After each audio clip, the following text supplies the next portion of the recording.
Alright, this is going to be part 2 of Lost Odyssey.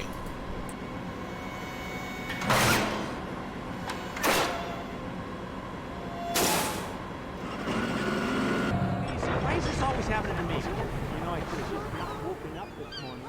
I'm not only afraid of heights, I'm claustrophobic. These are two things I can't cope with. Kai, say something. Kai, shut up!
Sounds like you just had a nightmare. Who's, Liram? Must be some girl's name, huh? I don't know. Just that it's very painful. Every time I have that dream. I guess you really are remembering bits and pieces, huh? You look like you don't want to remember. But it seems like the memories are starting to surface anyway. But there's no point in remembering them, is there? I swear, Kime, you are such a pessimist. You know, a normal person would do anything to figure out who they were or where they'd been. Maybe I want to cut myself off from the past. You see, it's just like I said. You just drop it? What? He can take his time and remember the past when he's ready. Can't you see? It's obvious that right now all it's doing is hurting him. Yes, ma'am. Begging your pardon, ma'am. What is your problem?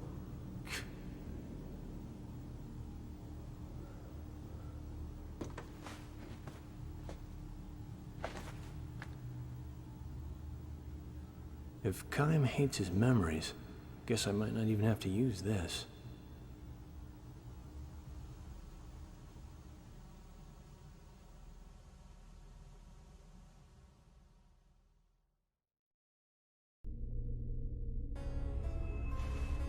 Listen, if either Kime or Seth seem like they're starting to regain even a fragment of their memories, use this. What is it? Let's just say it's a magic energy crystal. Just throw it at them. That's all you have to do, and their memories will grow muddled and sink back into darkness. If it comes down to that, I'll triple your pay. Let me think about that. Okay.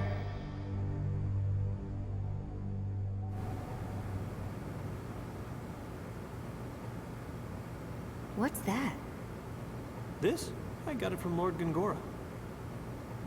It's, you know, what you might call being prepared. It's dangerous, isn't it? Well, see for yourself. You use it like this.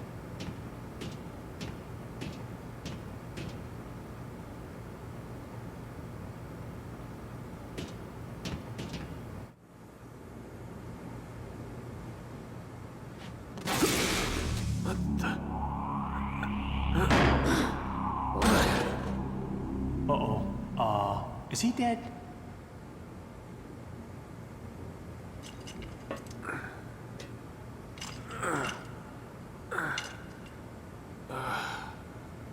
Huh? What the... Where the... He went that way.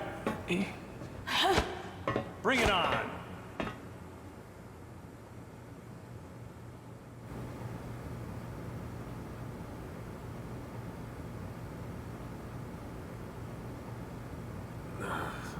Excuse me? Huh? What am I doing here? What's with him? Has he forgotten his job? He's temporarily lost his memory. Whoa. It works. That pearl must be a magic energy crystal. Gongora. So that's it. He said to use it in a pinch, and that guy was pinching. Why am I... What's going on? You, sir, are a soldier. Act like one. Huh? Okay. But how come... Listen, we're just ordinary travelers, but remember, there was this misunderstanding. Yeah, and we got thrown in the slammer. I hate to ask, but I have a hair appointment. But don't I need permission? You know, to release you guys? Well, that's what you came here to do, right? You came here to let us falsely accuse prisoners. Those are your words, not mine. Out of the brig. It's obvious. There was a mistake. You see? Come on. Let's go. I distinctly heard your boss tell you to come down and let us out. Hey, congratulations on the promotion, by the way. What? Oh, that's right. You slipped and hit your head. Yeah, it looks like you've forgotten your duty. Oh, okay. How embarrassing. Look, see that doohickey there? Yeah, it's probably plugged into a magic engine. I don't know. Maybe it will open the door. Yeah. Yeah, okay, that looks right.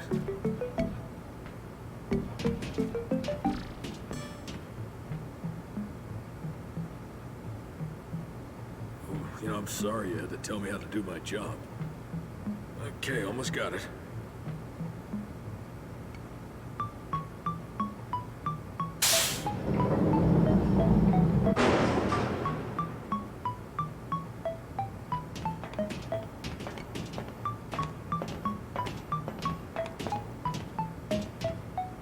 Hang in there, soldier. So long, buddy. Oh, okay. Farewell. Take care.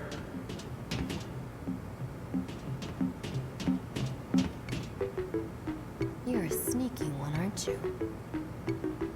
What do you mean? It worked. Thanks for the help.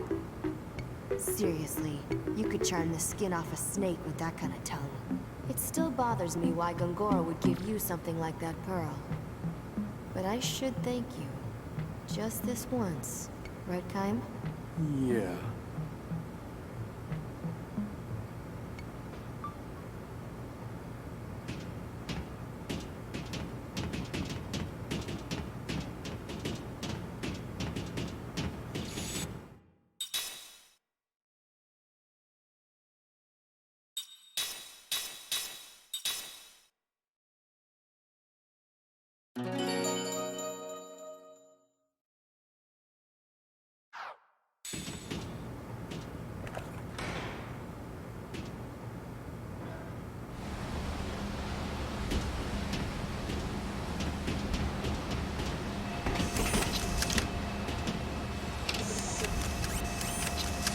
Jensen says, whoa.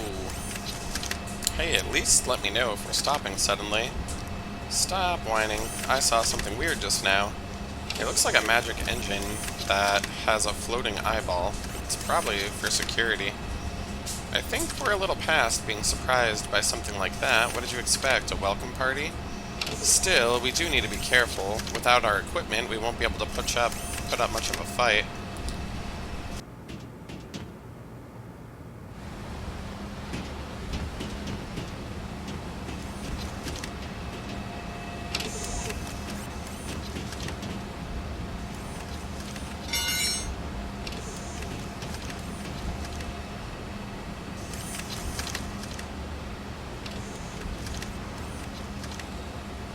Woo, that was close.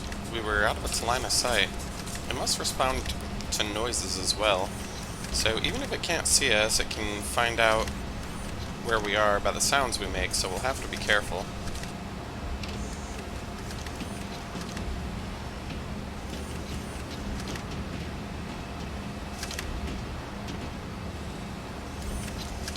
Look out, here's another one. We can't get past this, not if we can't make a sound. How about we use that can? It did respond to the sound of the pipe. Are you gonna kick it? Well, kick it somewhere where we're not, okay? We only have one chance at this, so just kick it straight ahead, Kime.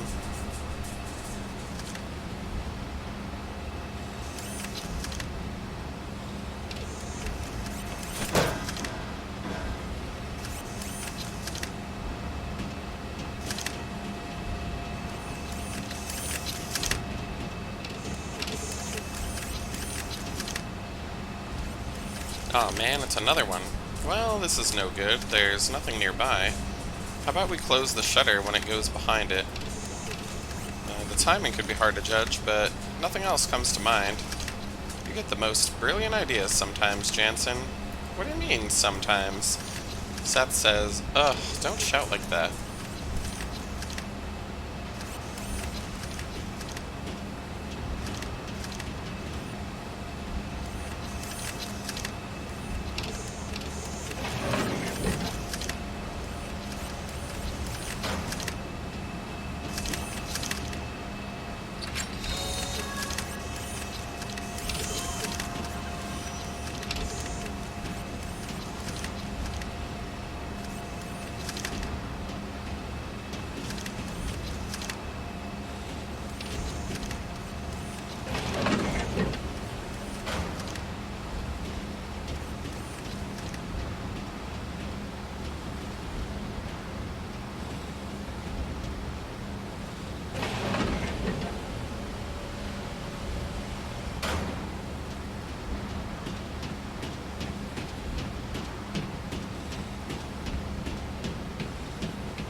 Seth says, hey, stop. Whoa, what now, drama queen? Keep it down. Can't you see those soldiers? Are you serious? Guess we have to find another route.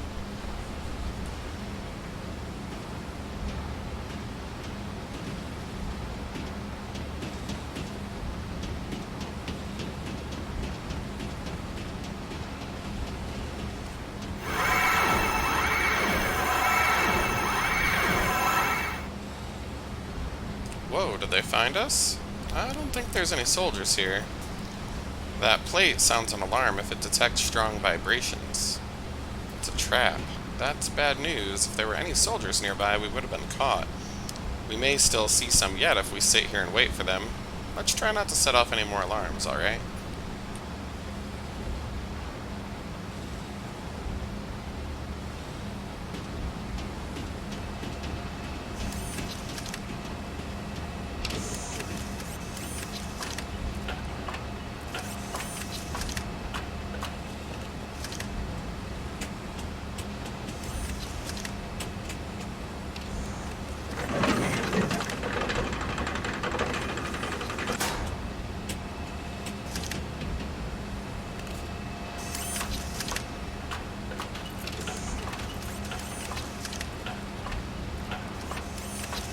I guess that's there in case I screw up.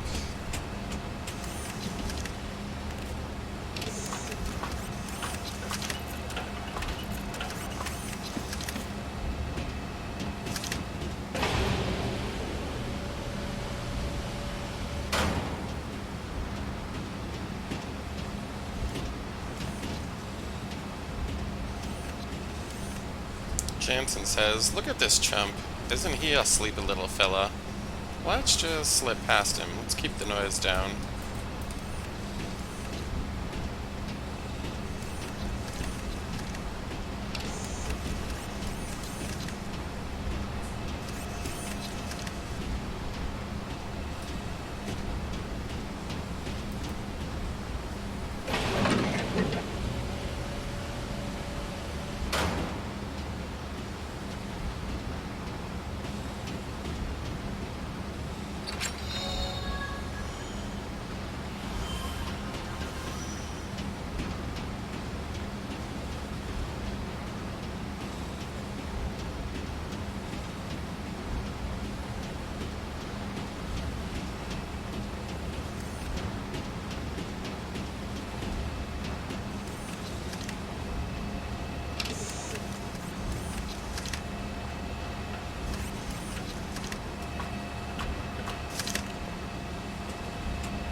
Oh, how I loathe any stealth elements in any RPG game ever.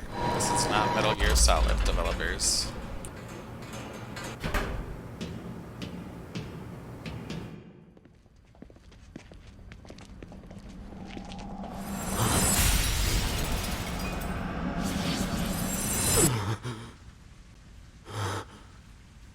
Hey, what's the matter?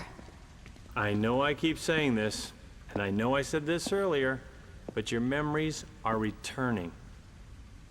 Aren't they? Maybe. You hate them so much. What's your problem? Ever since we stopped the magic energy leaking from Grand Staff, you get that look sometimes. Did you get exposed back there? Got no use for the past. Kime! Don't say things like that.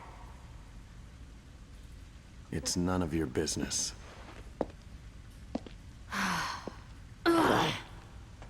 Hey, great. Yeah. Maybe I was just a little too quick to throw that black pearl. Golly, I gotta lighten up. I'm just way too tense. I need to get back to those 3 girls.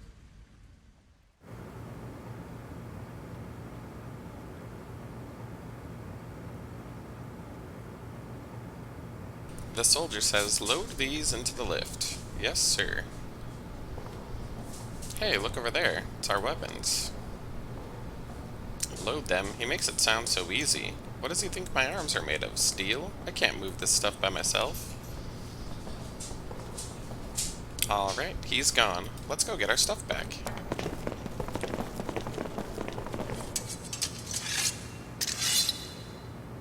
Our weapons have been recovered. Jansen says, all right, transformation complete. The soldier says, I finally got to sleep and now you have to wake me up. You're gonna owe me for this. Don't be like that. If anyone else finds you sleeping... Hey, you there. Where'd you come from? Oh, damn. Guess they found us. Not much choice left. Let's take them out. Not too smart, eh?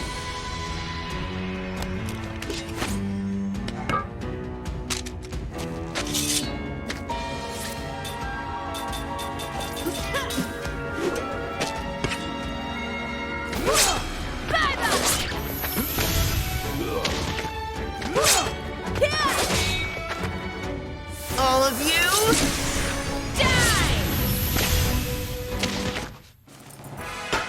It's not in my nature to lose.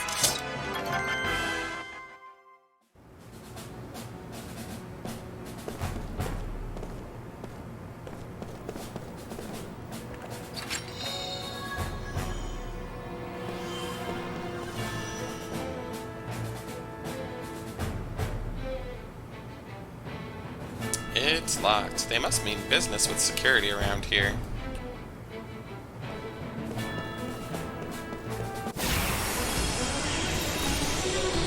This does not look good!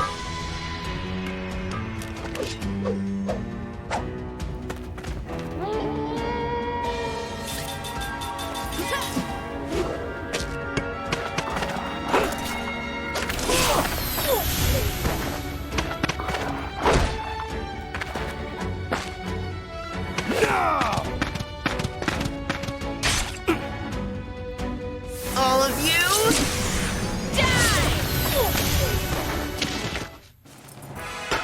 It's not in my nature to lose.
What's that?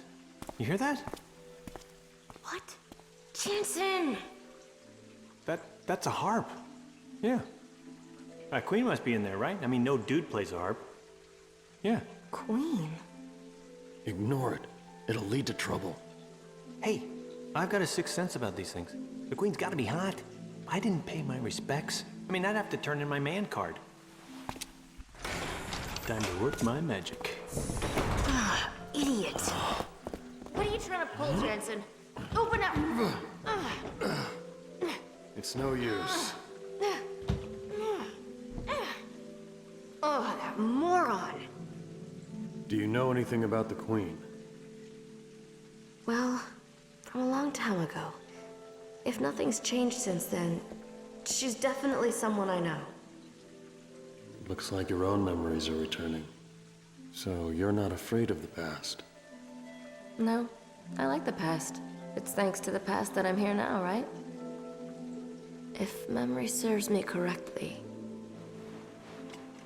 she's someone from the past who made me who I am now. She smiled when she held out her hand to me, even when stranded in the middle of the ocean, faced by me, a pirate. She wouldn't show any fear. I felt a certain kind of strength and a special kindness from her.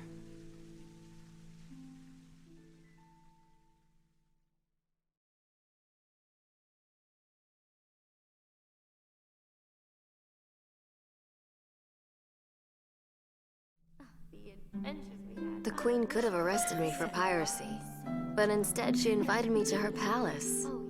We talked about a lot of things. It was a huge surprise to find someone in such a high station who was so open-minded. No, she wasn't just open-minded. Even though we'd just met, it felt like we'd known each other for years. Our talk seemed full of nostalgia. I laughed for the first time in a long time. I don't know if she felt the same way, but at any rate, she seemed fascinated by everything I said. Treasure hunting in the Great Eastern Ruins, beating the crap out of pirates who stepped out of line. I covered it all.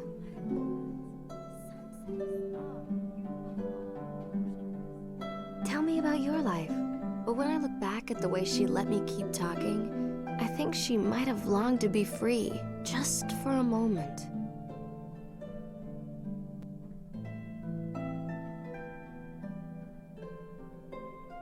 Here, take this. Scoring a queen's pendant without a fight. I must be really lucky today. No, I'm only lending it to you. The next time we meet, I want it back.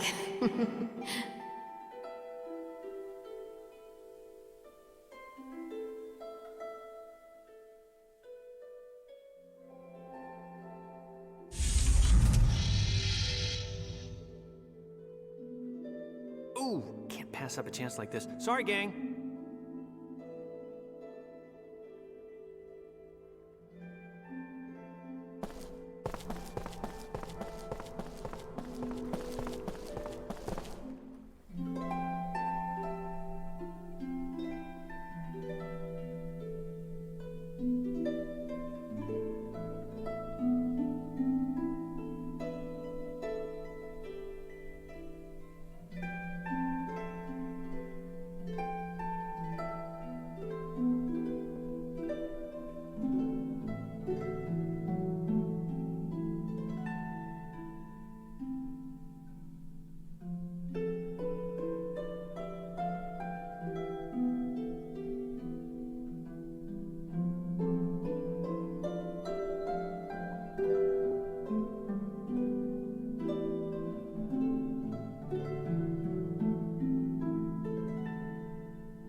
Oh, wait, Your Highness, please. I'm not dangerous. I swear. Whew, thank you so much. Please, just don't call the guards yet. Who are you? I beg your forgiveness, Your Highness, for the sudden intrusion. Jansen Freed, at your service. I am but a simple fool, drawn here by your lovely harp song. The White Boa is ordained away. Where did you come from? Any man who heard such an enchanting melody would grow wings and fly to meet you. Land or sea, just as long as he found you. Like this. I would very much like to know your name, Your Highness.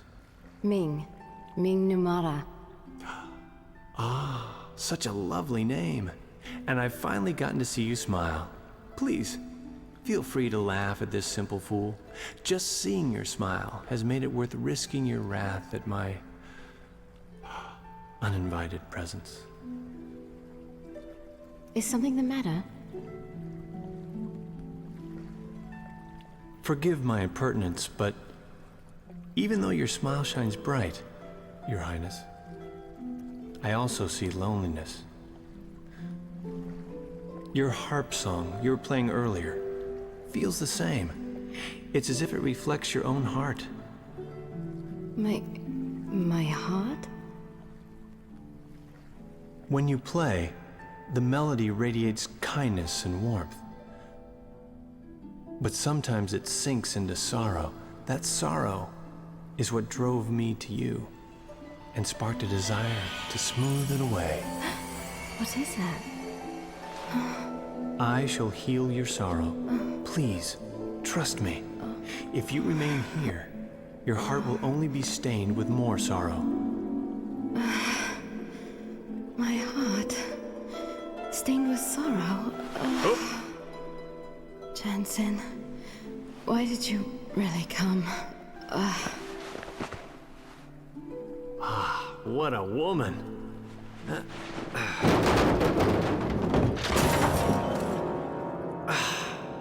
Great. Just great.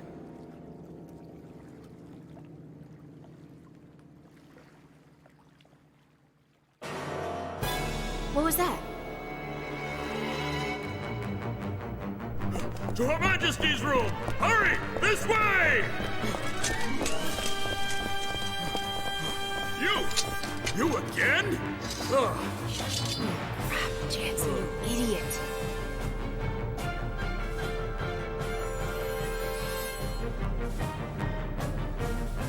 Jansen says, crap, I hope no one heard that. Can't hear anything from here. Wonder what's going on. I should head back to the entrance. This guy's such a ding-dong.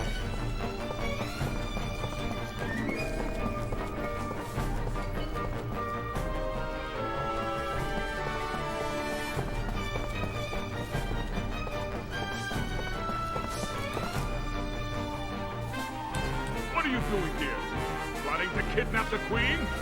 Hello, General? Man, I see you're at least smart enough not to resist.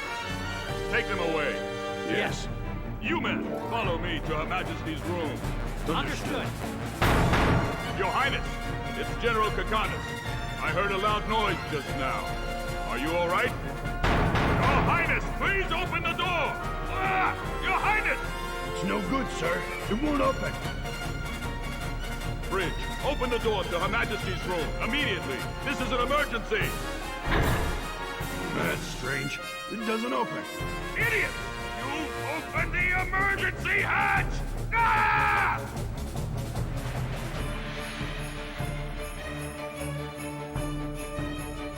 That can't be good. Although, somehow, I doubt that they're dead. Let's just get out of here. Where is that emergency escape I heard of?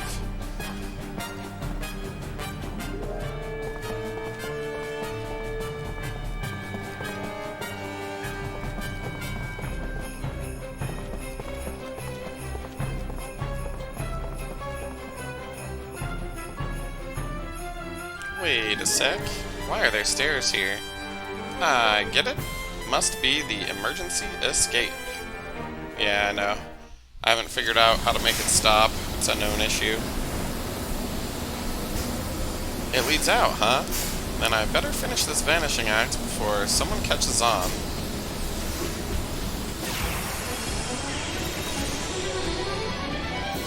Oh yeah! Let's get it on!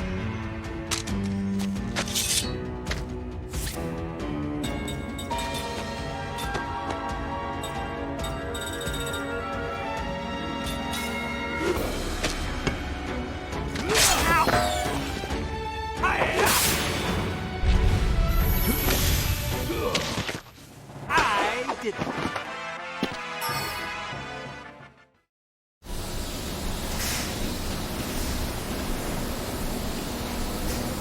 Apparently we can't go that way, so...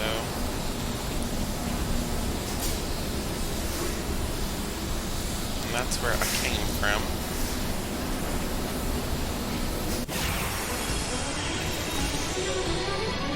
you know it's tough being so popular.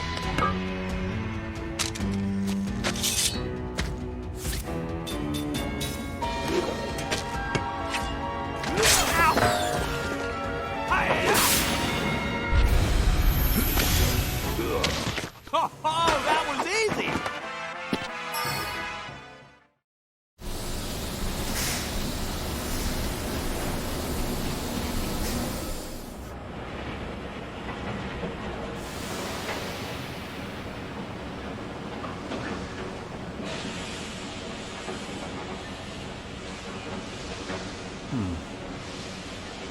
Well, I guess it's as good as any place.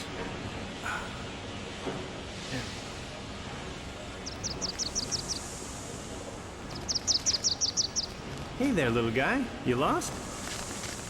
You're not chasing me too, are you?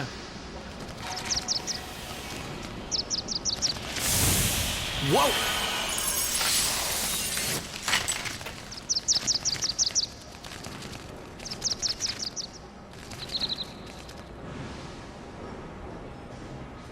Whew. Close one. You're quite kind, aren't you? Ah, you're awake, Your Highness. What?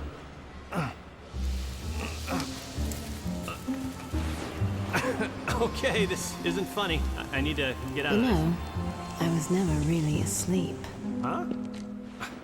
I couldn't judge your true intentions, so I tested you. I sincerely apologize. Well, then do something about this, okay? Would Not ya? just now. I am the queen, and I cannot just simply run away with you. But that Kakanis bastard is taking advantage of you. You can't be comfortable surrounded by these lunkheads, can ya? Even so, I will not forsake my duties. Your feet will be fine. Just remain here for a little while. Nothing higher will turn to stone. Gee, thanks for considering my, higher parts. You finally sound more like yourself. Huh? Such insincerity reflects poorly on your true self. Whew! All that formal speech stuff is making my shoulders stiff anyway. But I'm fired up now, my queen. When I get out of this, I'll prove my sincerity to your heart's content. Oh yeah, you can bet on it. Your Majesty! Ah, crap! Oh, this is so unfair. Have you been harmed? Toss for him, boy. Oh, man. Golly.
Together in this place, all our dreams, all our hopes, and all our dedication. We shall not avert our eyes from our shadowed reflection in still water,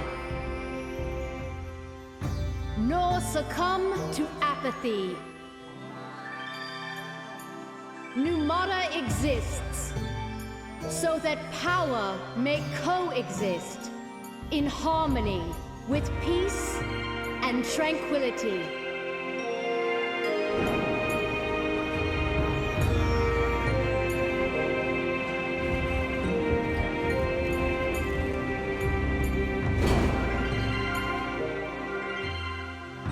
To show our power can sow peace, I now release these visitors to our fair city. They have been prisoners. I now declare them free. Well, it's about time. You? Ah, yeah.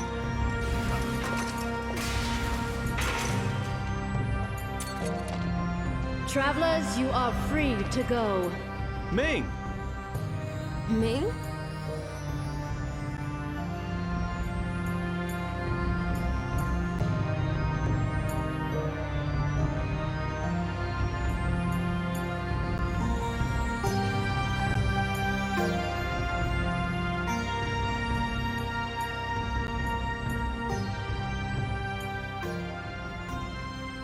Travelers! Thanks to Her Royal Majesty's leniency, you are now free to go. Now, move along! Royal Guards, dismissed!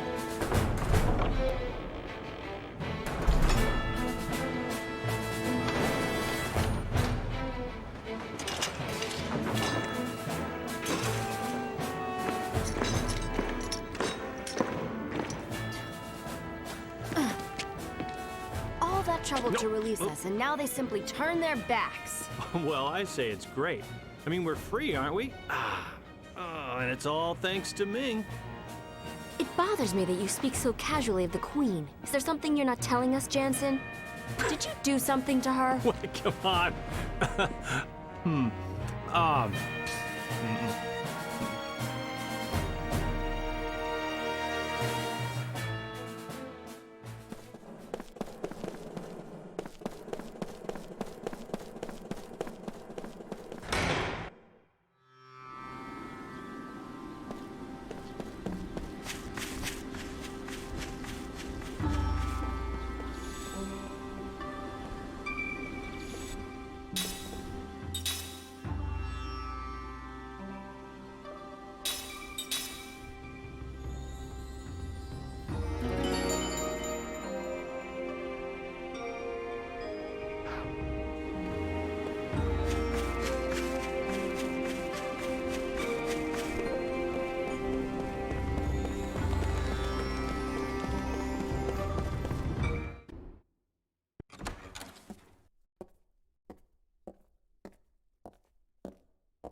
You handled your role well.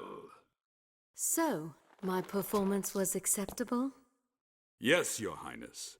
We should now be able to achieve our objective. Let them loose and follow them to the truth. And what will we gain from this exercise? When we have proof they work for the enemy, we'll lock them up again. They'll give us excellent leverage in negotiations with Ura, and beyond the negotiations. We stand to gain information about Grandstaff. Grandstaff?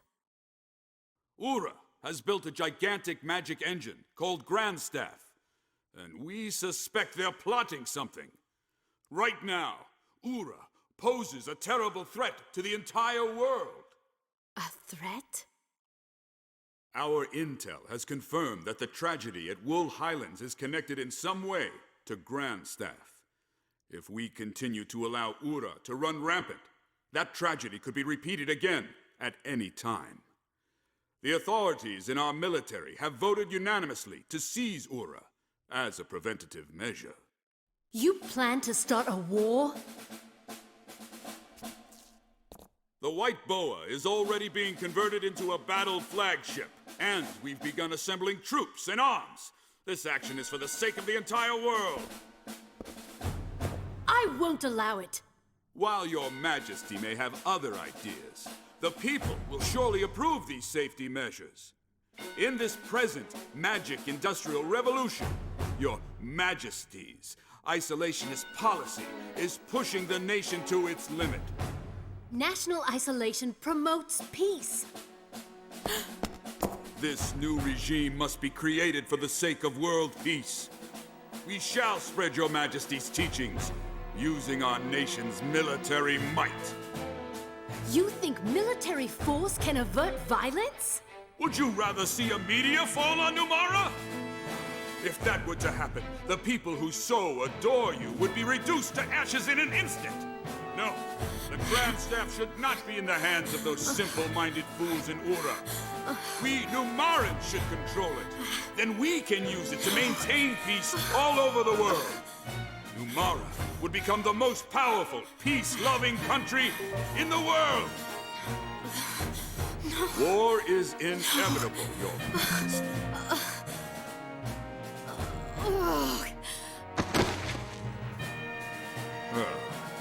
Figureheads. They should just keep quiet, play their role, and smile. Someone get in here, now!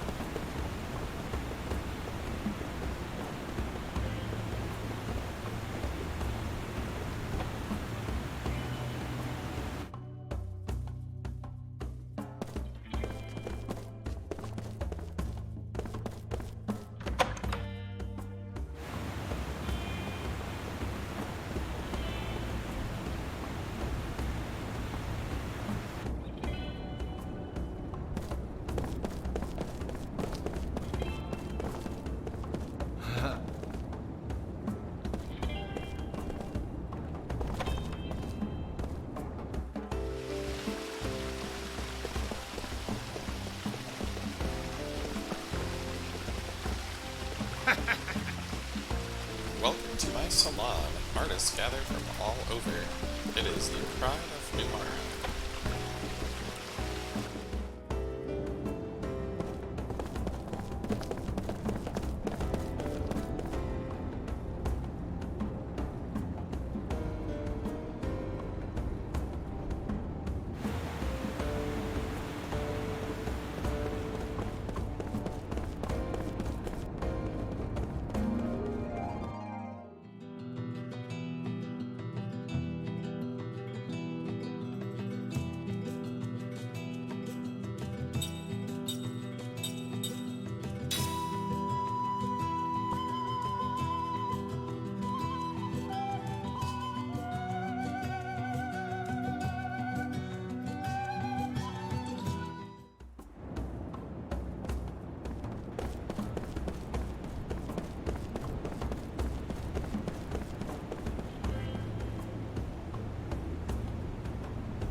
Wait up, you're not my brother. I'm sorry, my sister must have caused some trouble for you. Look, you're gonna get lost if you keep that up. I told you to wait while I get you the balloon, didn't I? Time recalls a memory that was locked deep in his butthole. A dream hath been revealed. Don't forget me now, you hear? Brother dear. The cry comes from behind as he wades through the post-town's crowds. At first, Khan does not realize that the person is addressing him, and he walks on in search of lodging for the night. But the cry comes again, all but clinging to him. Brother dear, big brother. This is puzzling. He last visited the town 80 years ago. There can't be anyone here who knows him.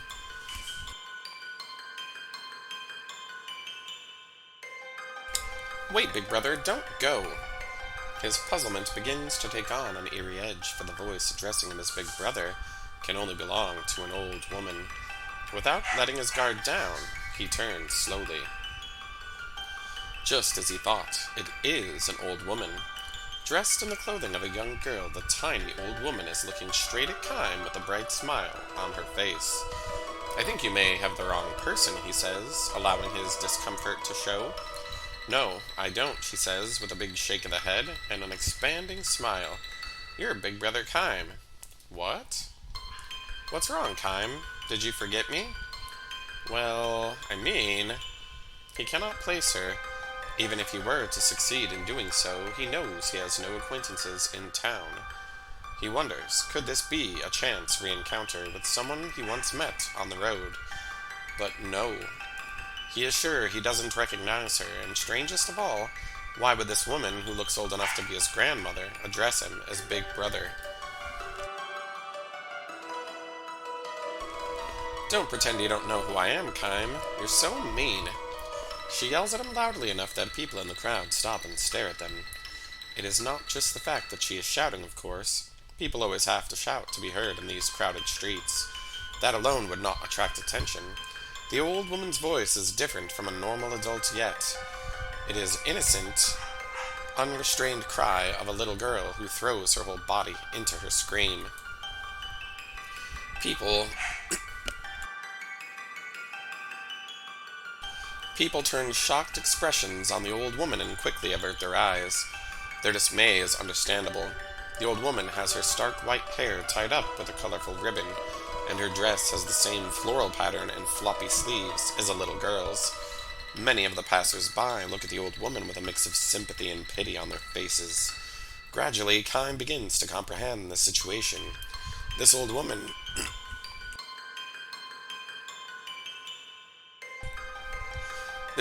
has simply lived too long. This is why the past, locked away in her memory, has become realer to her than the reality before her eyes. A middle-aged passerby tugs on Kime's elbow.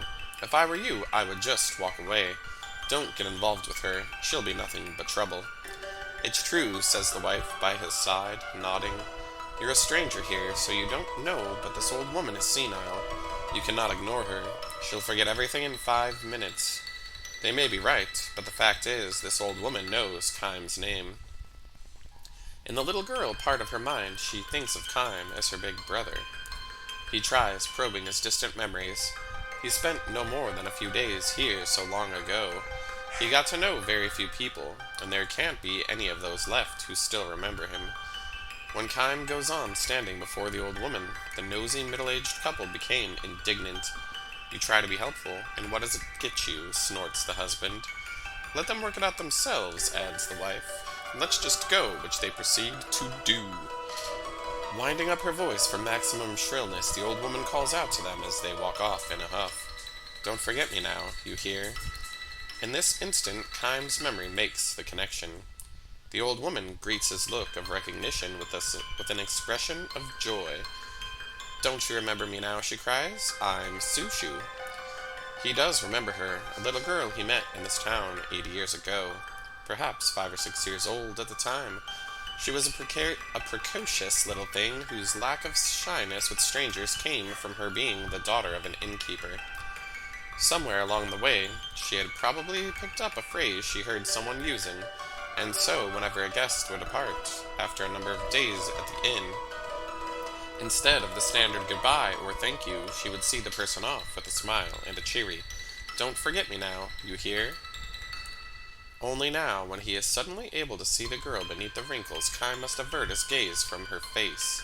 What's wrong, big brother? He cannot bring himself to look directly at Shusu's vacant stare. 80 years have gone by. What can they talk about when a man who never ages meets a little girl from the distant past who has aged much? Let me through here, please. Sorry, but I need to get through. Forcing his way through the crowd, a young man rushes up to where Shusu and Kime are standing. Great-grandmother, how often do I have to ask you not to go out without telling me? After scolding the old woman, he turns to Kime with an apologetic bow. I'm terribly sorry if she's been a bother to you. She's old and getting senile. I hope you can forgive her. Shushu, herself, however angrily, purses her lips and demands to know, "What are you talking about? I'm simply playing with Big Brother Kime. What's wrong with you?" She peers at the young man and asks, "Who are you?" The young man turns a sad gaze on Kime and begins to apologize again. With a pained smile, Kime stops him. Kime knows that at times it can be sadder and more heartbreaking for a life to be prolonged than for it to be cut short. Sad and heartbreaking though a life may be, however, no one has the right to trample on it. She just can't seem to get it through her head that she's old. Even if I held up a mirror to her, she asks, "Who is that old lady?" The young man, whose name is Kosh, further explains the situation to Kime. She might forget that she ate breakfast, but her memories from childhood can be clear as a bell. Kime nods in understanding. Kosh and Kaim sit on a bench in the town plaza, watching Shushu pick flowers. She is apparently making a floral wreath for her long-lost big brother. But really, sir, do you have time for this? Weren't you in a hurry to get somewhere? No, I'm fine. Don't worry. She thanks him very much. He smiles for the first time and says, I haven't seen her this happy in ages. The young man seems convinced that his great-grandmother has encountered in Kaim a person who resembles someone she knew as a child. Kaim allows him this. He knows that Kosh cannot and need not imagine the existence of a person who never ages. Her health has really deteriorated lately. Whenever she runs a fever, we wonder if this is going to be the end for her, and we prepare for the worst. But then she springs right back.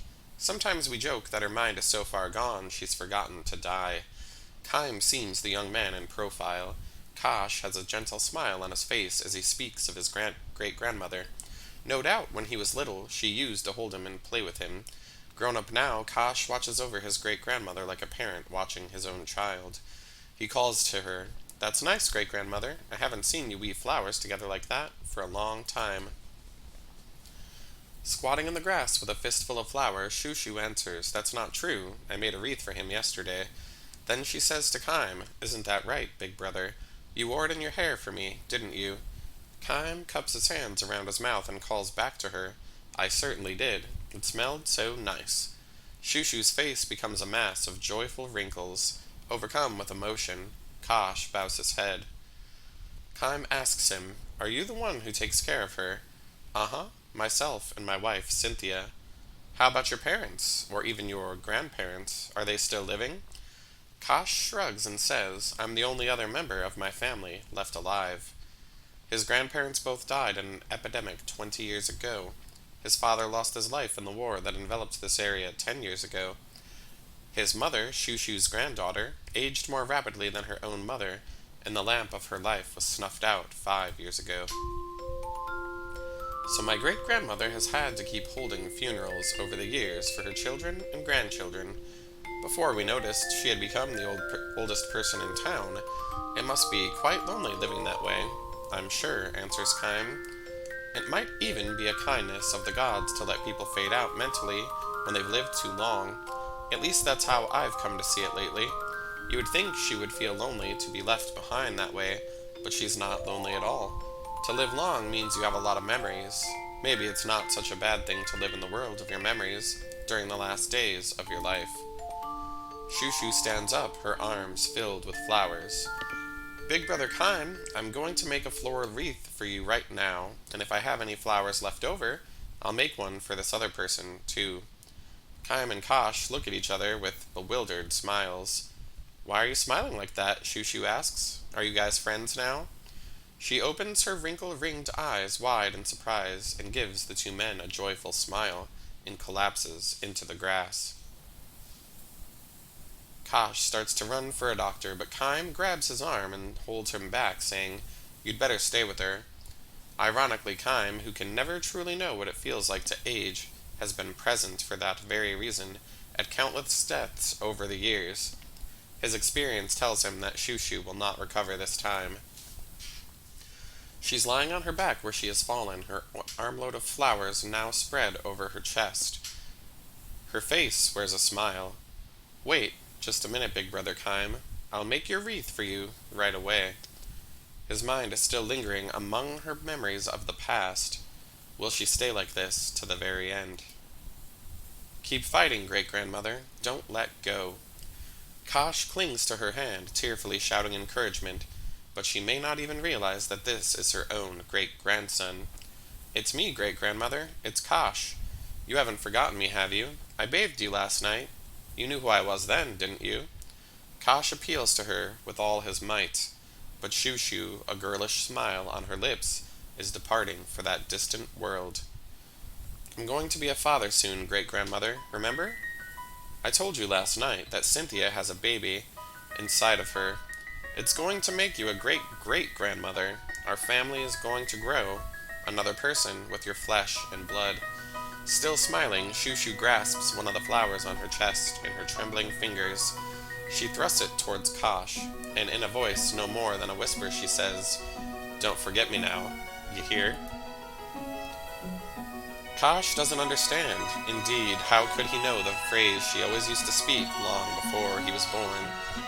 Kime put his arm around Kosh's shoulder and says, "Answer her. I know what you mean, great-grandmother. I won't forget you. I will absolutely never forget you. How could I forget my own great-grandmother? Don't forget me now, you hear?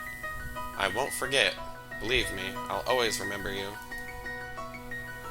Shushu closes her eyes and lays her hand on the flowers on her chest as if groping for something. She seems almost to be trying to open the door where the memories are sealed. A soft breeze moves over her. The flowers adorning her chest dance in the wind along with the memories. Surely among those memories is the Kime of 80 years ago. Kime snatches at one of the petals dancing in the wind and closing it in the palm of his hand. Shushu will never open her eyes again. She's left on a journey to a world where there is no past or present. The only ones she has left behind are Kime, who will go on living forever, and Kosh, who is about to welcome a new life into the world. Clinging to her corpse, Kosh raises his tear-stained face to look at Kime. "Thank you so much," he says to the traveler. "Thanks to you, my great-grandmother was happy to be picking flowers at the very end." "It wasn't thanks to me," Kime says. He closes his fist on the petal in his hand and says to Kosh, "I'm sure if she had made a wreath, she would have given it to your sweet baby boy." Kosh shyly cocks his head and mutters, "I hope you're right." But then, smiling through his tears, he declares, "I'm sure you are." "About that promise you made to her, be good and don't forget her." "Of course not. People go on living as long as they remain in someone's memory." With these words, Kime begins to walk slowly away. Behind him he hears Shushu's voice. "Don't forget me now, big brother Kime, you hear?" It is the voice of the little girl from 80 years ago. Ringing ever clear, sweet and innocent, declaring farewell to the man who will travel life forever.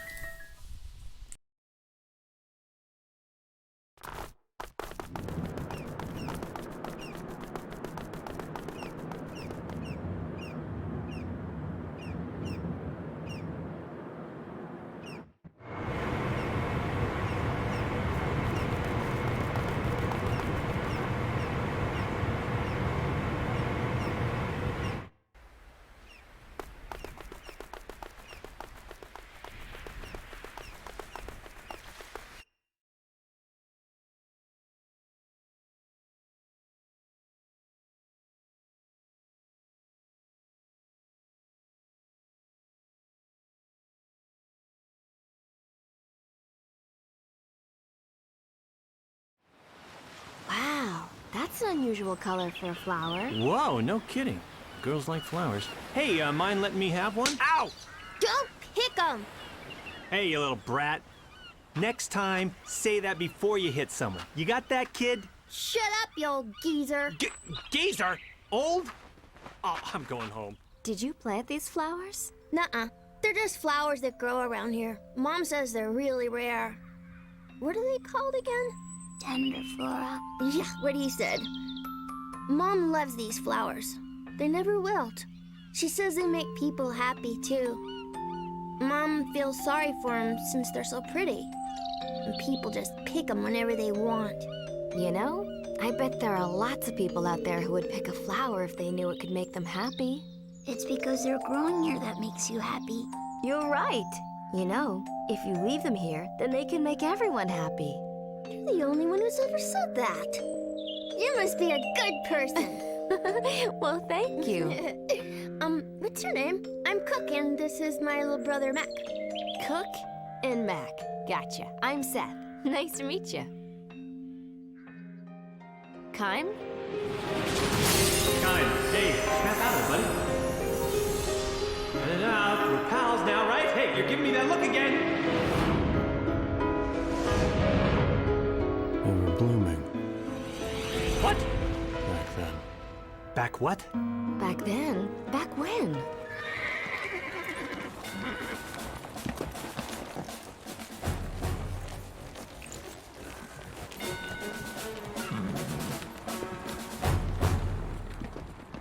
Check it out. It's those prisoners the Queen just released. Yes, this looks suspicious. What are you characters up to? Hey, stay back! Watch out for the flowers! Please. Flowers? Hey, if you want to pick a fight, do it someplace else. Hey, those are tender flora. You know, the ones that'll make you happy. Oh, I've heard good things about them. You're thinking about your girl, aren't you? Yeah, if I bring her these flowers, getting her in the sack would be a snap. I am on the same wavelength with that guy. Hey, let me get some of that action. Don't even go there, Jansen. All right. Hey, you can't have them! What's with you, kid? Out of my way! Cook, are you okay? Yeah. Real mature there, picking on a kid. Uh-oh. Hey, fine. Listen up, losers. The Numaran military has the right to seize anything that grows on Numaran soil, including those flowers. It's just a bunch of flowers. It's silly to pick a fight over something so small. What's with you? Out of the way, kid. It's no big deal. I'm just gonna take 2 or 3. No. What's with you, kid? I can't hear you. I said no. Whoa. I still can't hear you. Oh, how cute. Hey, check out the tough guy. I'm not moving. Hey! Crap!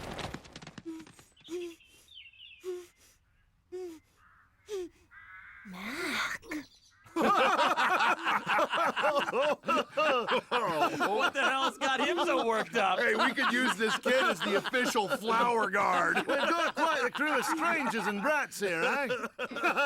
Why don't all of you get lost? You're mucking up Numara. Get your hands up here! You idiots are the ones who should get lost! Your breath is so bad, it wilts the flowers! Cook? Oh, not bad. I like that. Good choice of words. Very nice. Good. Loved it. Hey, you little brat! That's not how you address a Numaran soldier. Just because you're a kid doesn't mean you can get away with stuff like that.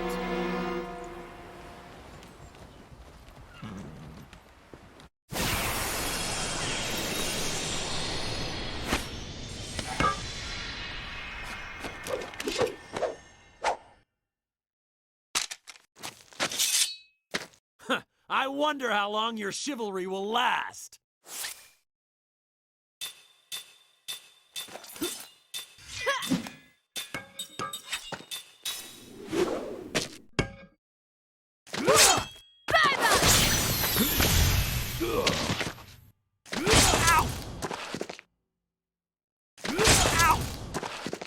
All of you, die!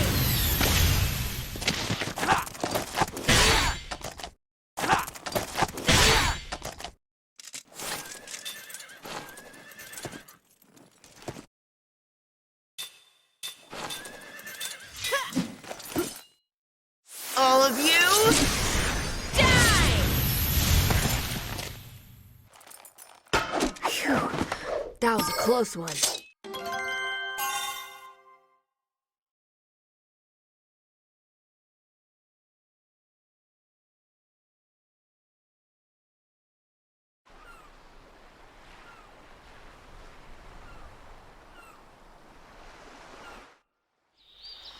I knew they weren't ordinary travelers.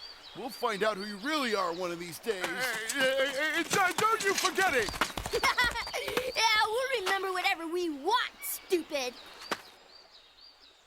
Wow, you guys are all so strong. Well, we've been doing this for a while. These guys haven't lived as long as they have for nothing, you know. We want to thank you somehow. Right, Mac? How about we bring him home? Home? Yeah, we don't have much, but we'd love it if you came to our house. That sounds really fun. What's the plan, Kime? Let's keep moving. Oh, come on. It'll be fine to rest for just a little bit, won't it? Yeah, Kime, what's a day or a week, month? Come on.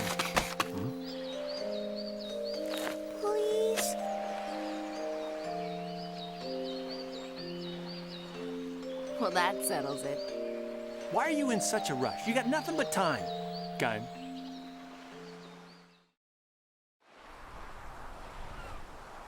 To get to our house, take the path straight down until you see the ocean, then turn left. Our house is the one with the blue door. You can't miss it.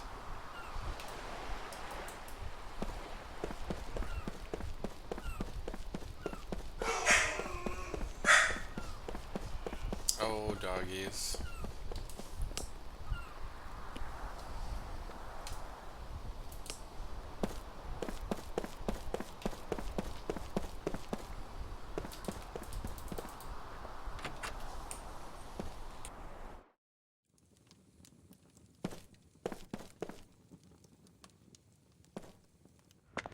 Hey, Mom! Mom, we're home. Mom, we brought some guests.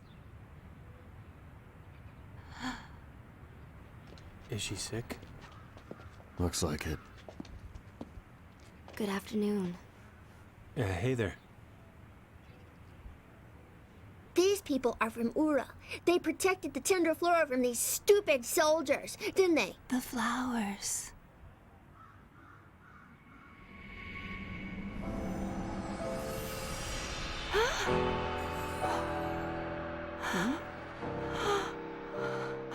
Mom? What's wrong? Mom? The flowers.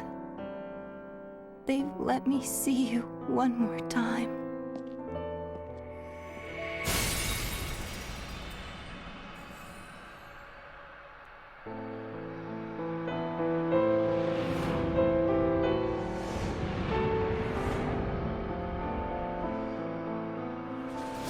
The flowers. They brought us together. Oh, Father. Father? What? Father? Liram, is that you?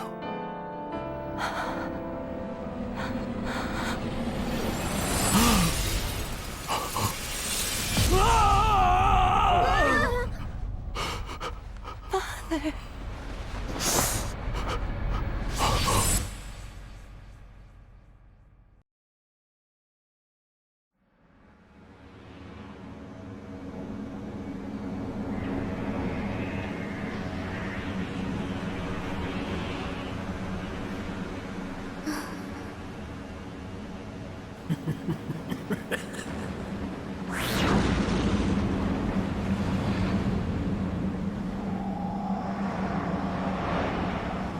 Liram!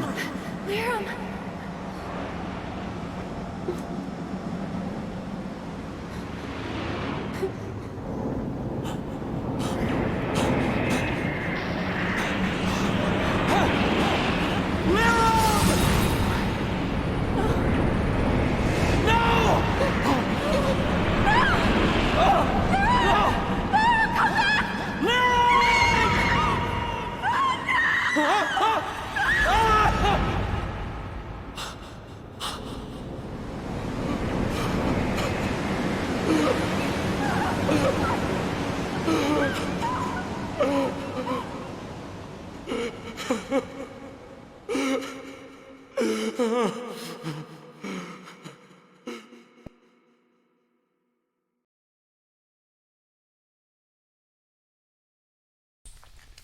Time, your memories.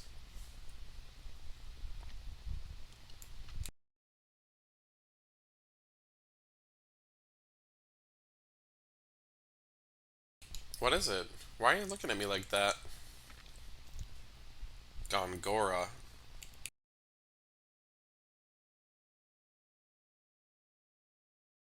Gongora was there.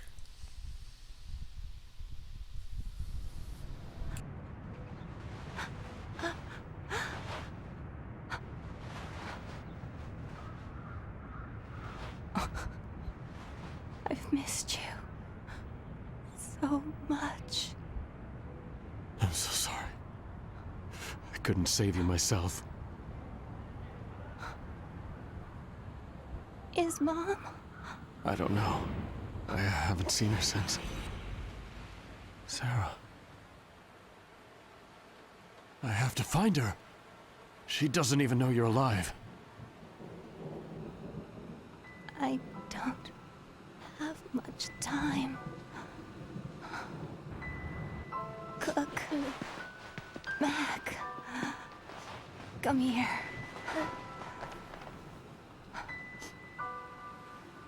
Listen, both of you.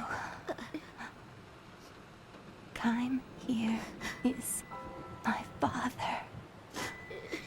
I know he looks very young, but he is your grandfather.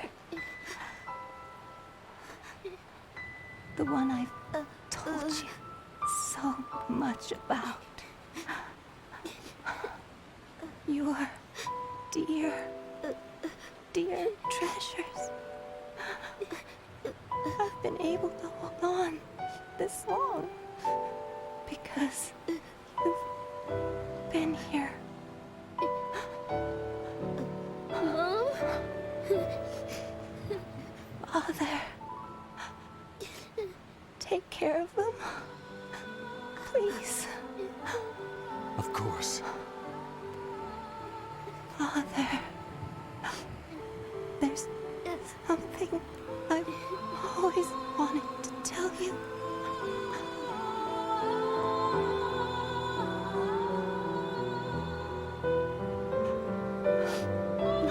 I know, Lirum. I know.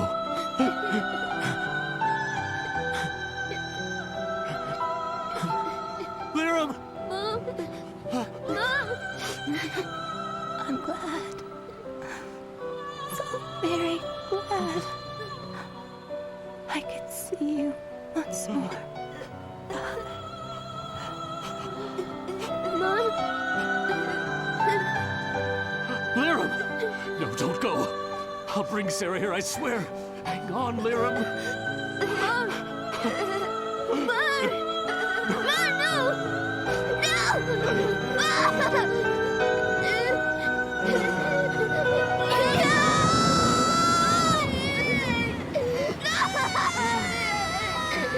Wake up!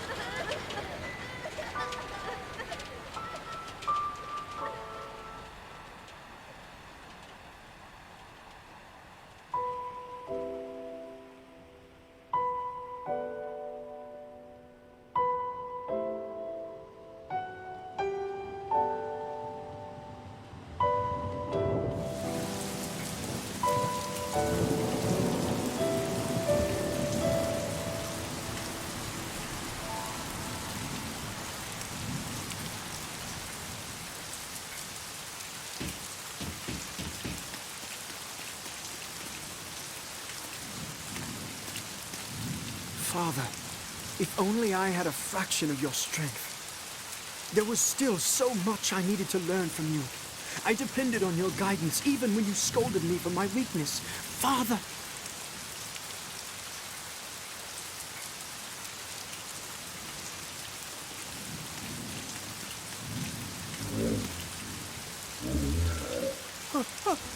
What is this?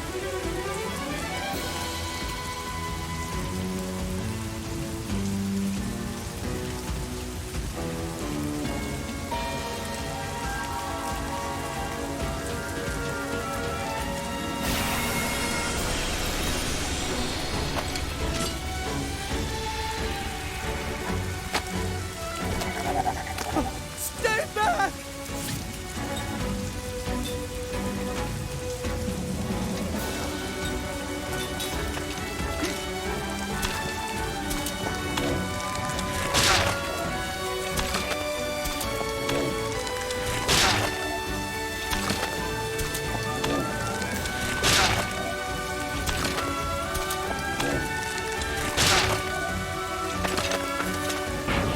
It's over!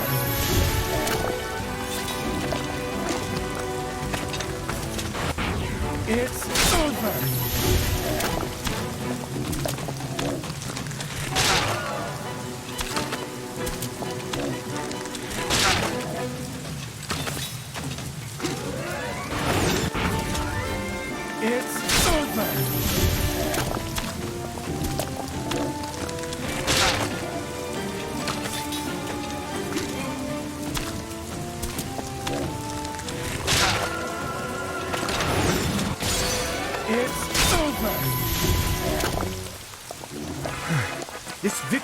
food for the soul.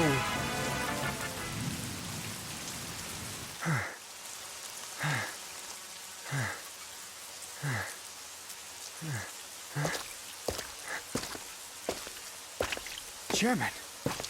You fought rather well. I'd expect nothing less of you. You were watching.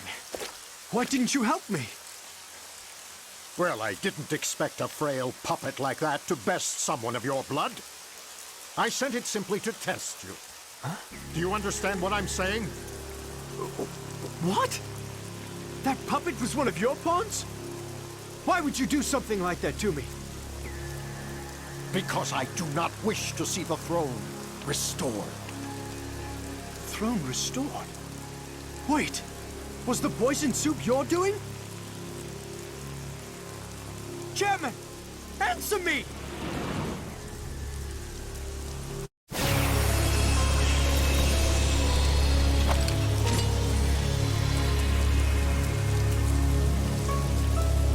I cannot trust Ura to the hands of an incompetent ruler!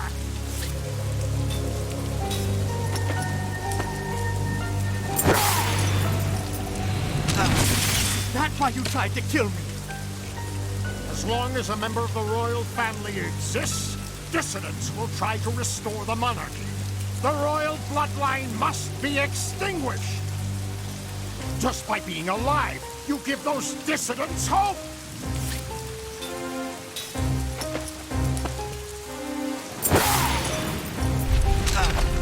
But I do not wish to have the monarchy restored, Chairman!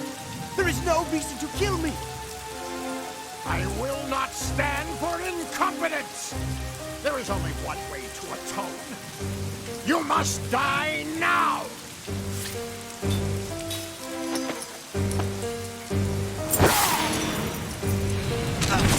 Chairman, this is madness! If you are made king, Ura will fall! I see no other way than to fight. Forgive me, Chairman.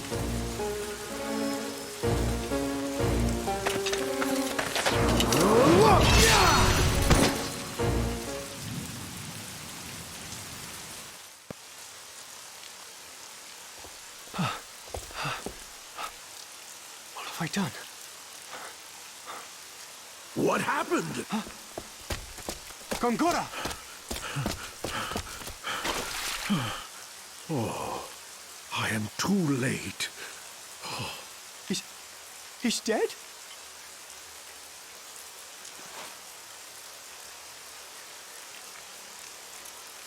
I had no choice. The chairman was trying to kill me. I know. I know everything. All right, let's deal with this calmly, Your Majesty. Please, don't panic.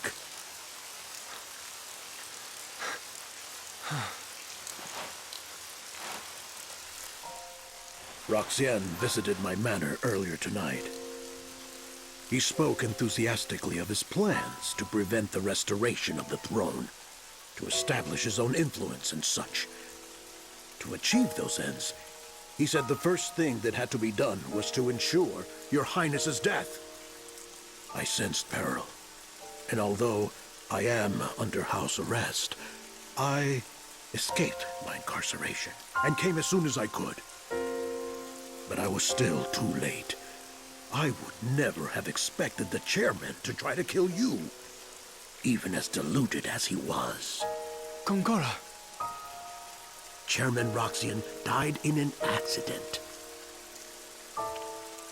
You always come when I'm in danger. You are the only one I can rely upon. Your Majesty, I believe your late father watches over you and sent me to your aid.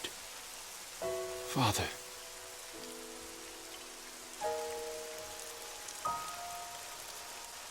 Let us go now. I will handle everything. Your Highness will not be suspected.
Oh. Drink this. It will calm you a bit. Right. Oh.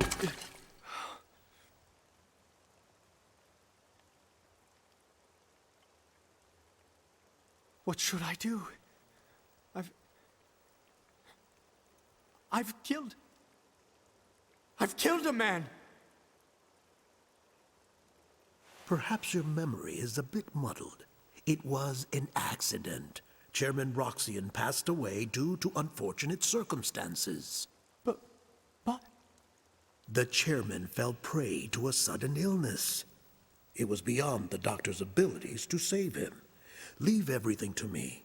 I will announce the chairman's sad demise to the people. No one else will be hurt. No one will question your highness's integrity, and the chairman's good name shall be preserved. Consider this. If our nation lost both the chairman and your highness, it would plunge into chaos. If that were to happen, Gotza would undoubtedly take advantage of our weakness and invade. Yes, Gotza would. Remember, they have plotted against Kent and wore down Ura during the recent war. If Ura were to falter now, it would be an invitation for Gotza to invade. What should I do? There is only one thing your highness must do, and that is to protect Ura. Me? Yes, your highness. Like your father, you must lead your people with confidence and conviction. It is your solemn duty to overcome the incident that occurred today. That is true. It is my duty. Gongora, will you stand by me? Always, your highness. If it weren't for you, Gongora, I don't know what I would do. You sell yourself short. You are an able administrator, and you will one day be a fine king. Now then, today you must rest. Beginning tomorrow, you will be a very busy king.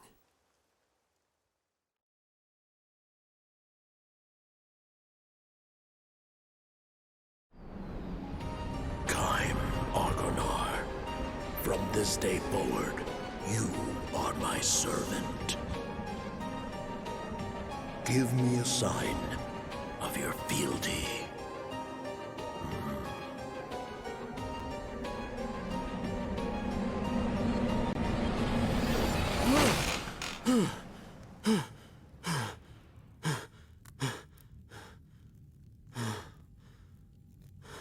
Welcome back, Kaim.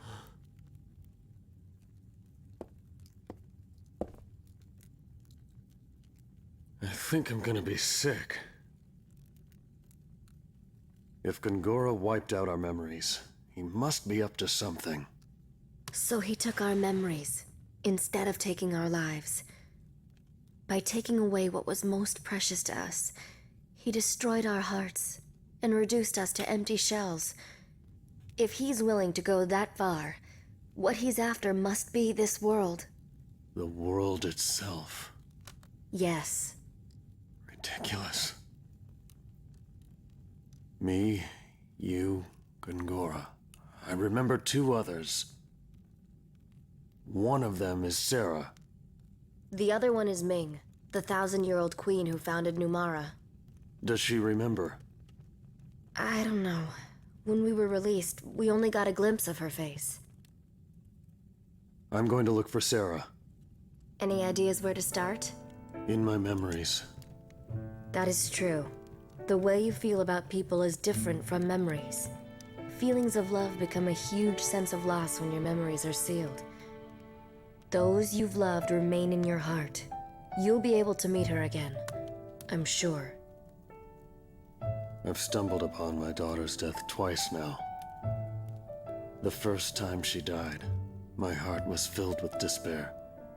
The second time she died, though, it wasn't despair that filled my heart. It was hope. If he won't die, I'll bury Gongora in so much pain he'll wish he was dead. We have all the time in the world. That's the hope that I live for. Liram helped me to live again. Ah, they all lived happily ever after. Kai, if the send-off tomorrow is too hard for you to bear... No, I'll see Liram off. It's my duty as her father.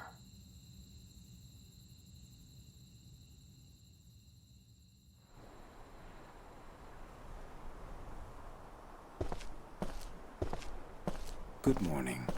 You must be Miss Liram's father.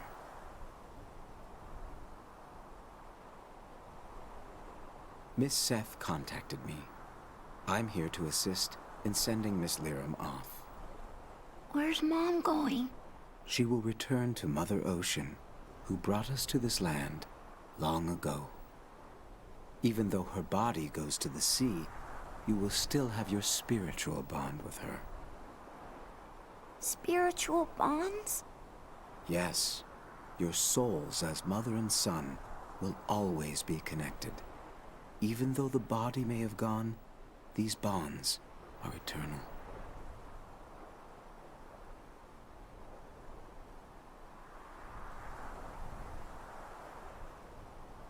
I'll need the family's assistance to give Miss Liram a proper farewell. What should we do? It's nothing difficult. We'll need flowers to adorn Miss Liram and torches to light the send-off flame. I understand. I'll get lots of flowers, so Mom will look extra pretty. Then, if you would take care of the torches, please. You all right? Yeah, but I want to do something too. Certainly. I'll have you help me later. Well then, the first thing is to gather the flowers, please.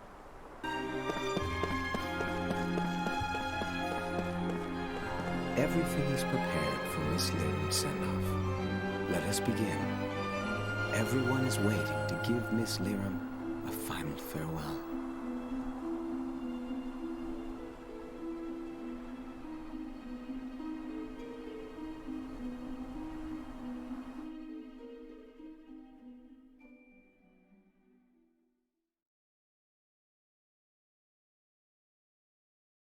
I don't see Mac around. He said he had to go somewhere. Are you worried? Mac has a lot of guts. He'll be fine. I'm your grandfather. You can call me Grandpa if you want. Even though you're younger than Mom? Yeah. I'll stick with Kime. Saying Grandpa just doesn't feel right.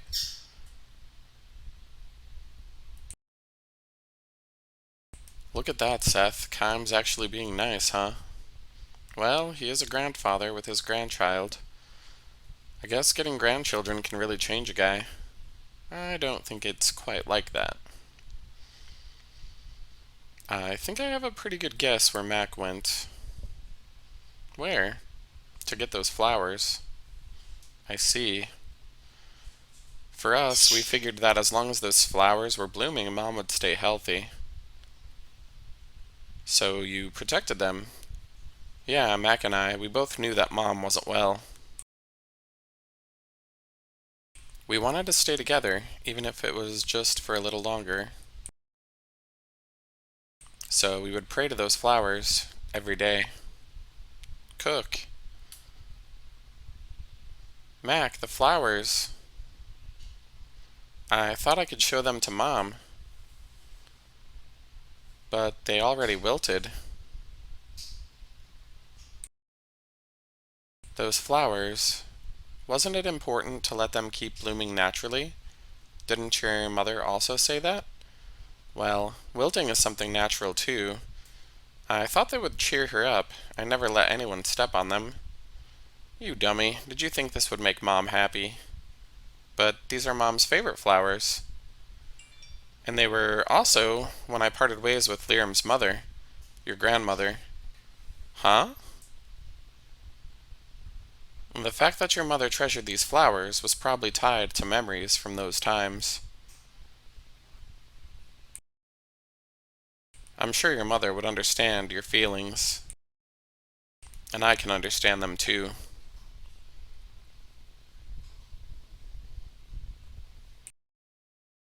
You're a good person, Mac. You're nice too, Kym. I am? Yeah, I thought about you just now. Is that so? Go show them to Liam, Mac. Okay. Mom?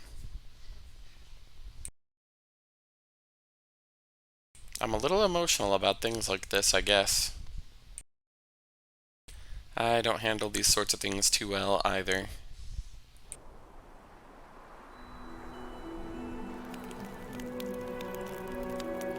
Mr. Kym, take hold of the ribbons, please.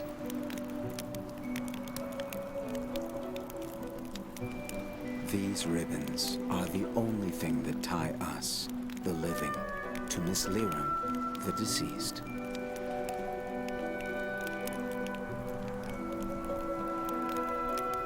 Miss Liram must now begin her new journey. Our final duty is to sever our ties with her in the form of these ribbons. Please watch Mac. He shall give us the courage to sever these ties. That is his role. You shall cut your ties with Miss Liram, while your undying love for her remains in your hearts.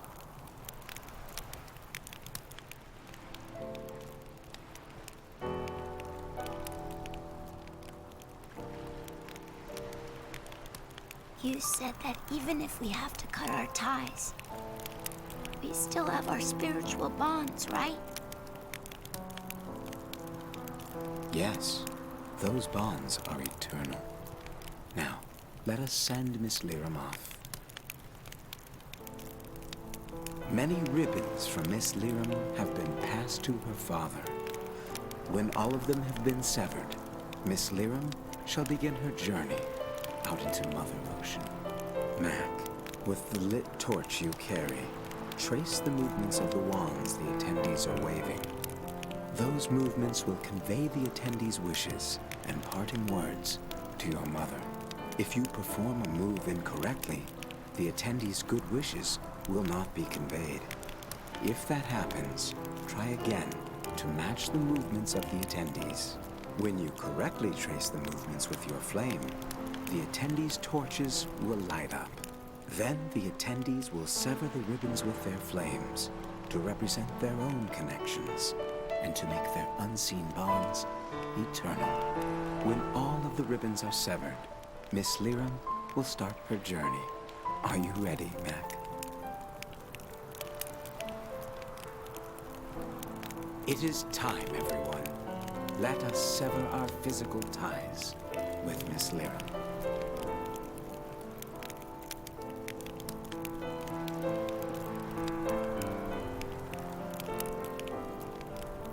The ceremony we'll be holding is a traditional method of seeing off the dead. Participants will light torches and use them to burn through the ribbon the gondola is attached to. Mac, it'll be your job to light all of the participants' torches. Liram was a good and kind person to all. Now then, let's begin. After expressing their condolences, participants will move their torches forward. Move your torch to the right and bring your flame to the tip of your partner's torch.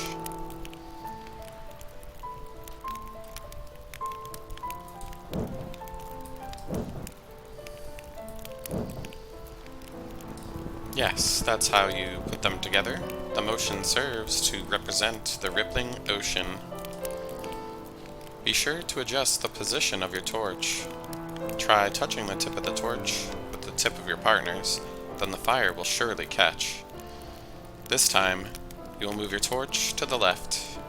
This motion serves to represent the rustling forest.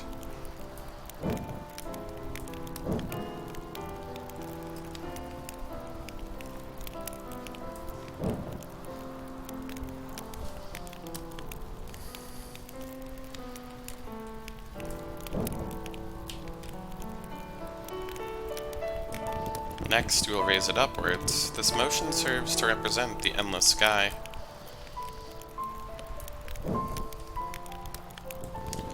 Now you will lower your torch toward the ground. This downward motion serves to represent the solid earth.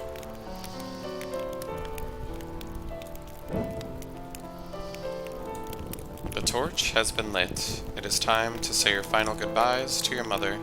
Stay strong, alright? You've got Cook with you.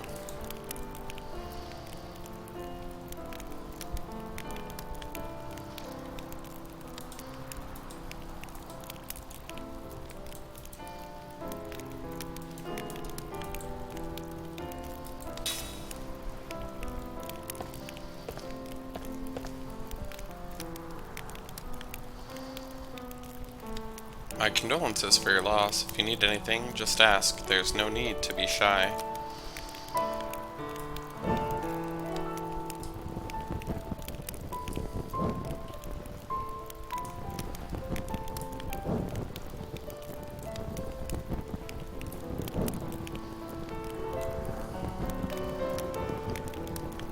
Liram extended her kindness to everyone.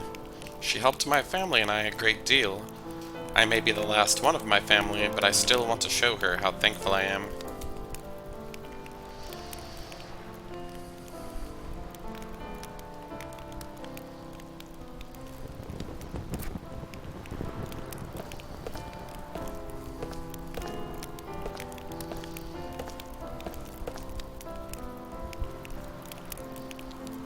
Liram was a very gentle person.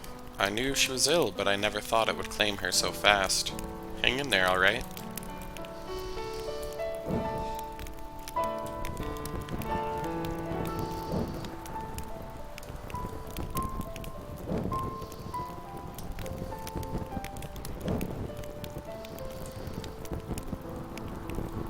I always looked up to her as a woman. I wouldn't mind becoming a mother like her someday.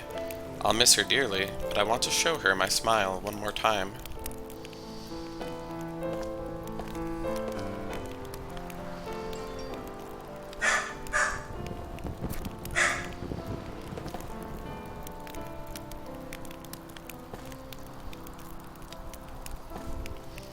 Liram was a wonderful woman. I'm sure she had things pretty rough, but she was always bright and cheerful. Let's see her off with a smile.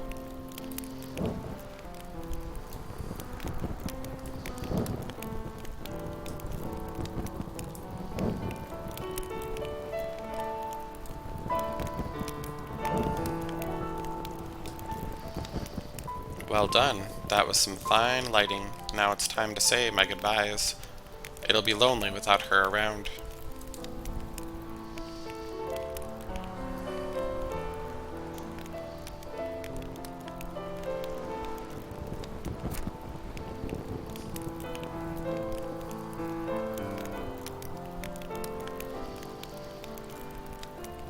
It's a shame that she was so young. Let's make sure your mother has nothing to worry about when we see her off, alright?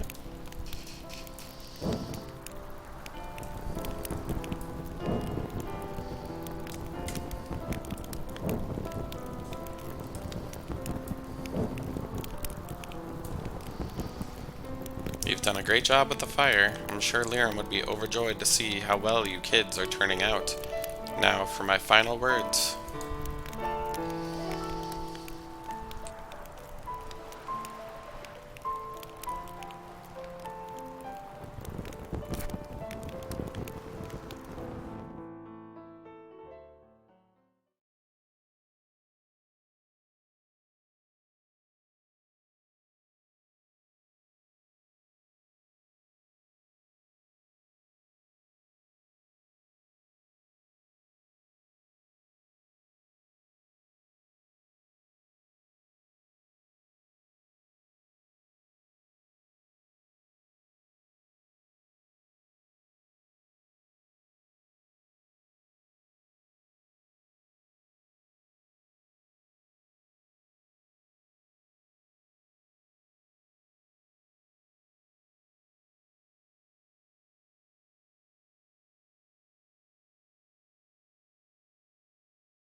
Mac, I thought you would have cried more. Me too. You know, you haven't cried since the funeral began. It's so strange. I don't know why, but I can't cry right now. You seem so calm. Kime, was your mother happy?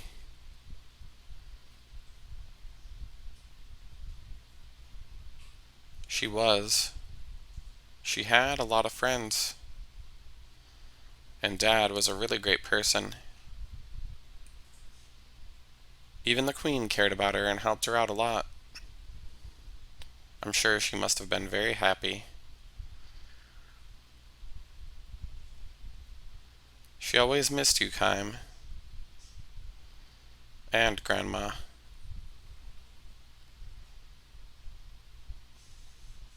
So don't cry anymore. You're strong, Kime. I heard from Mom that you were immortal and invincible. It's amazing not dying. It's really great. Not necessarily.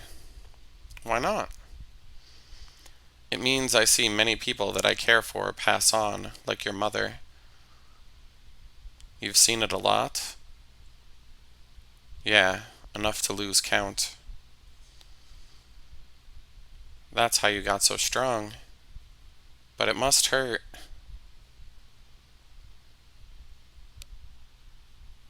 It does. I want to grow up to be strong like you, Kime. Even if it hurts, even if it is tough, I won't cry. I'm gonna be strong. Right.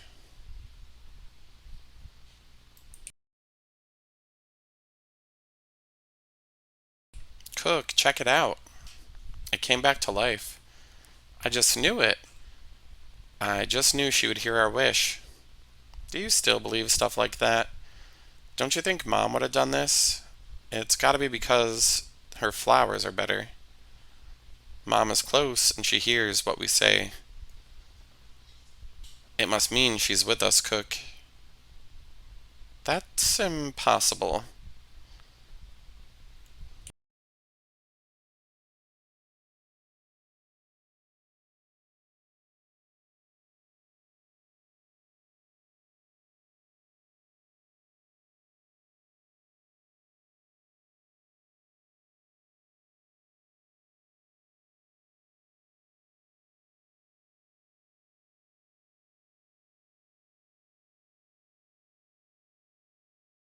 Hey, Kai, can't you get your memory back instantly? I mean, that would save a lot of time. Oh, you are so stupid, Jensen. Are you for real? You don't understand. I care too. You don't say. What's wrong? Look at this. Mac went out again, and here, read it. I'm going to meet Mom in the Crimson Forest. I want to show her these flowers. Crimson Forest? Ah, kids. It's supposed to be a place where you go to meet the souls of the dead. But the Queen has forbidden anyone to go in there. Oh, but he went anyway, huh? That little... I'm gonna go look for him. Wait, Cook. Wait. It's too dangerous. I'll go with you. We'll go too. What? We? No. Are you saying we? As in me? Yeah, I did. Look it. You know, the Queen says don't go in the forest. I think she's very wise. I don't think we should go to the forest. I'm gonna stay here and support the Queen. Would you quit whining? No. Save me, oh my Queen! Shut up and get moving. Oh, hey. Let's go. Man, I am so not rested. Gee whiz, another hike. Oh boy.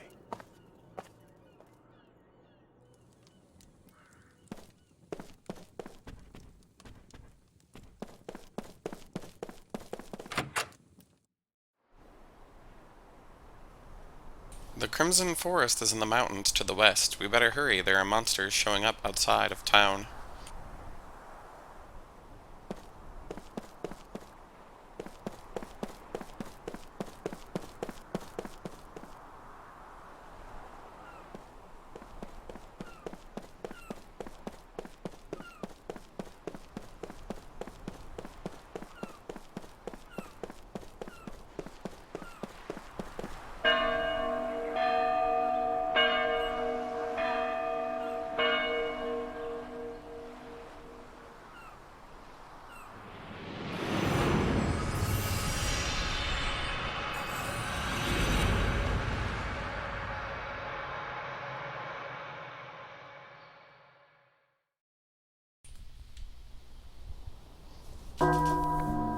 rolling farmland spread out before him. Kime harvests vegetables, wielding his hoe with deep concentration. The sky on this autumn evening is a deep crimson. Maybe we should call it a day, says the heavy-set woman who owns the farm. She drops an armload of vegetables into the basket. Kime nods and wipes the sweat from his brow. You're a tremendous help, says the woman. Look how much we've done. Kime responds to her praise with a slight nod. You still can't remember where you came from, she asks. I'm afraid not. Well, the way you work, she says with an easy laugh. I don't care if you're from the moon.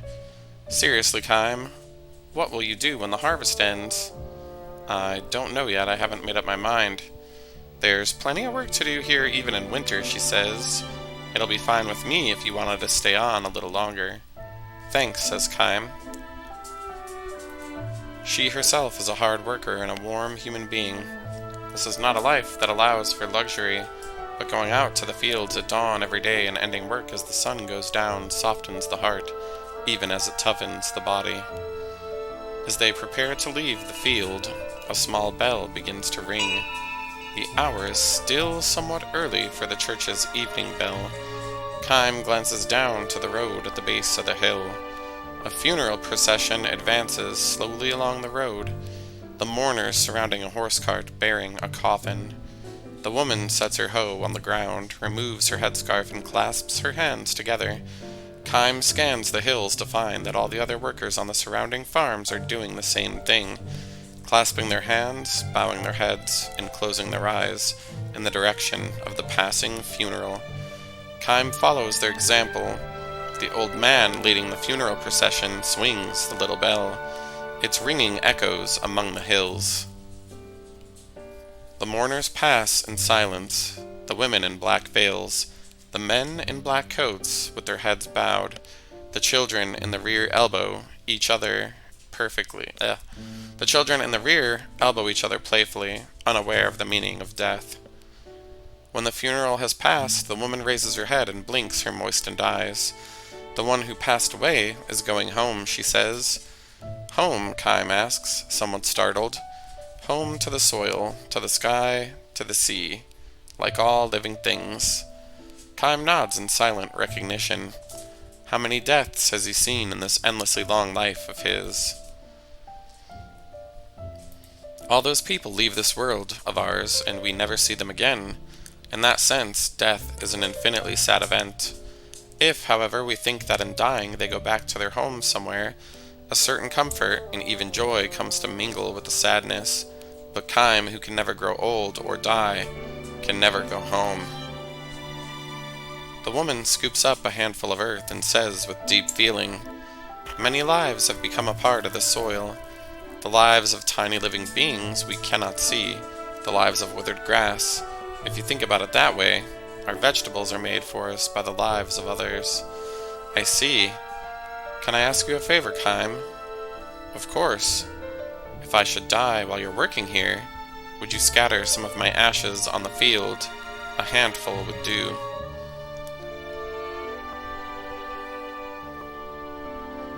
Kime is at a loss for words, but he forces a smile.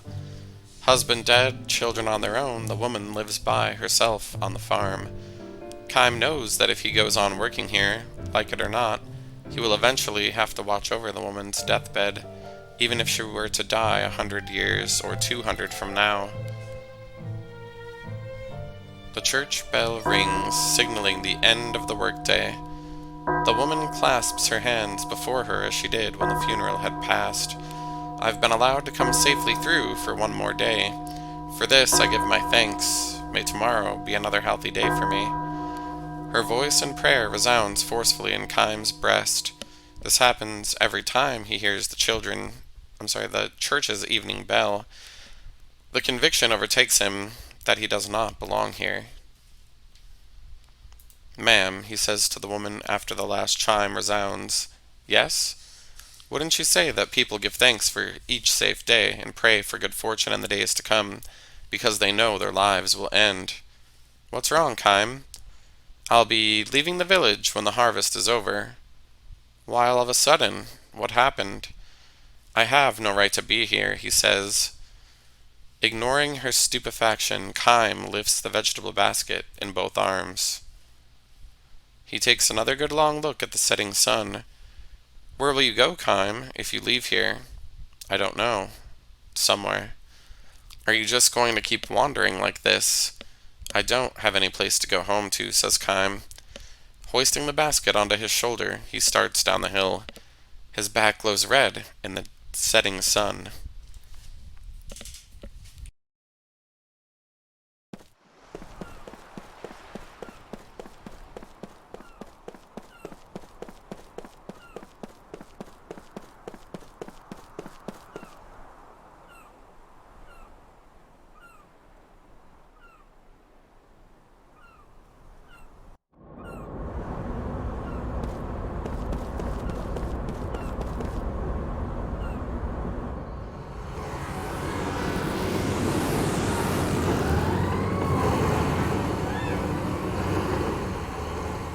You know war's a thankless job.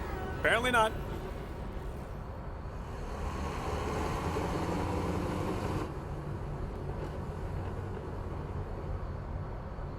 Damn, they must be planning to invade Ura.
Well, I overheard in town that there's a reason this forest has been crimson for years. Isn't it just the color of autumn leaves? Although, it is incredibly intense. The reason the Queen forbade hunger was because the Crimson Forest is cursed, stained with blood. It's also called the Forest of Sorrow. Blood? Oh, don't be a wimp. It was 500 years ago, wasn't it? Huh?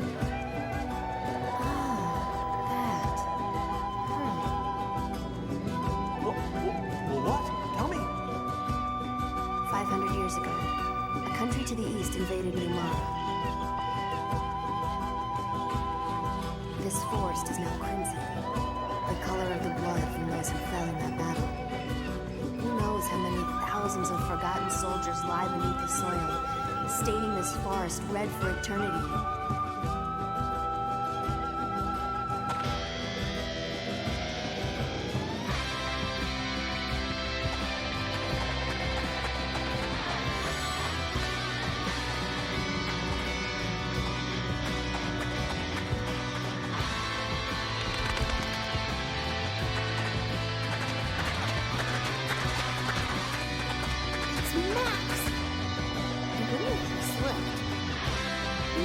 Not too bright after all.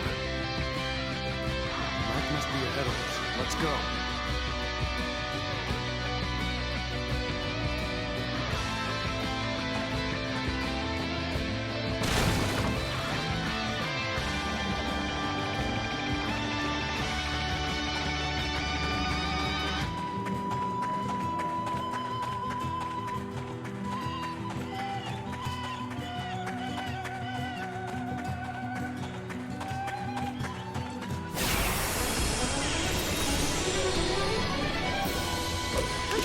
Good chance!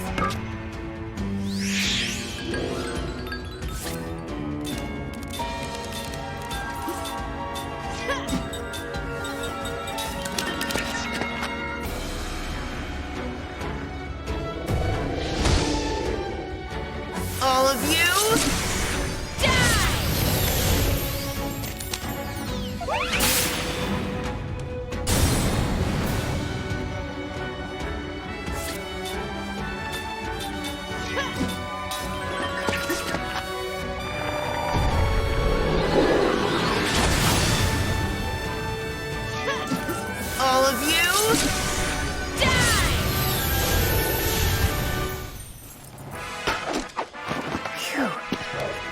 closely.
All of you, die! Leap before you look, I always say.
Don't let him get away!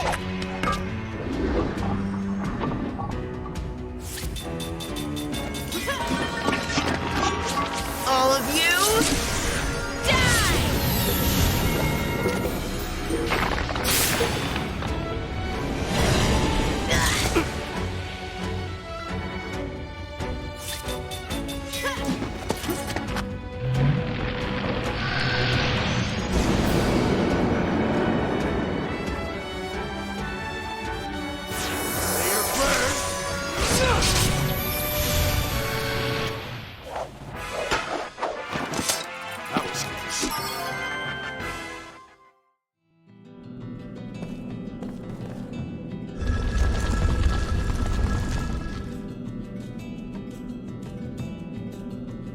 Cook says, something just closed. What was that?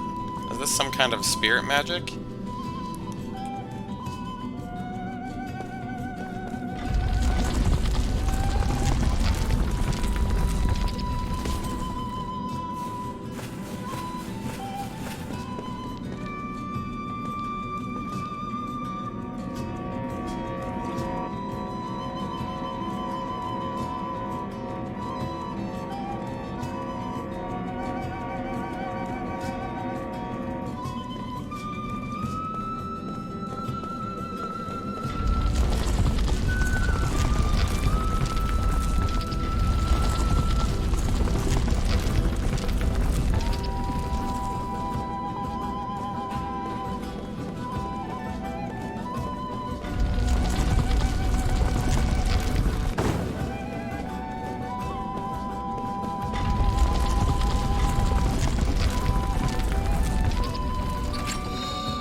you'll like this.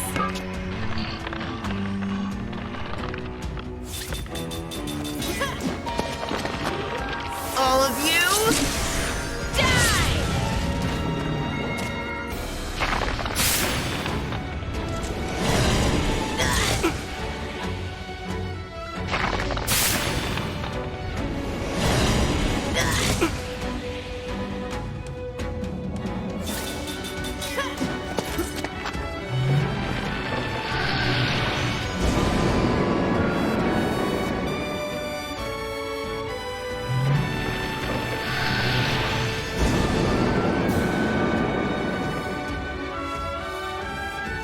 All of you, die!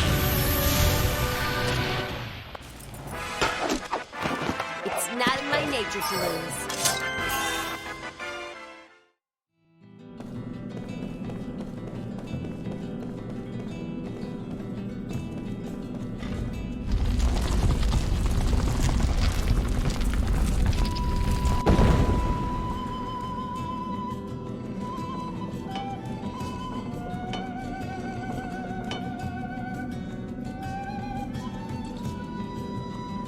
Cook says, woohoo, we did it. Seth says, alright, let's hurry on.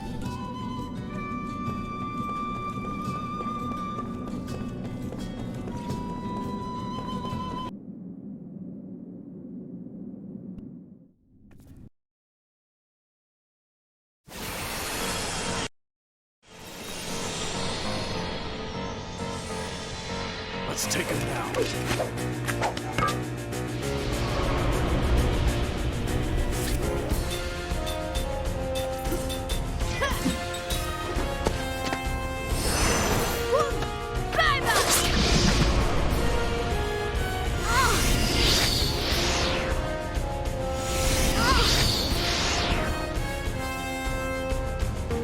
All of you, die!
sad it would have made Mom if you died? Yeah, I know. Why'd you go alone? How come you didn't tell me? Because, Cook, you're always so cranky when someone wakes you up. Well, sorry, but still. I wanted to show Mom those flowers. I thought if I came here, I could meet her. I wanted to talk to her. You can't do that. Mom's dead. You won't ever see her again.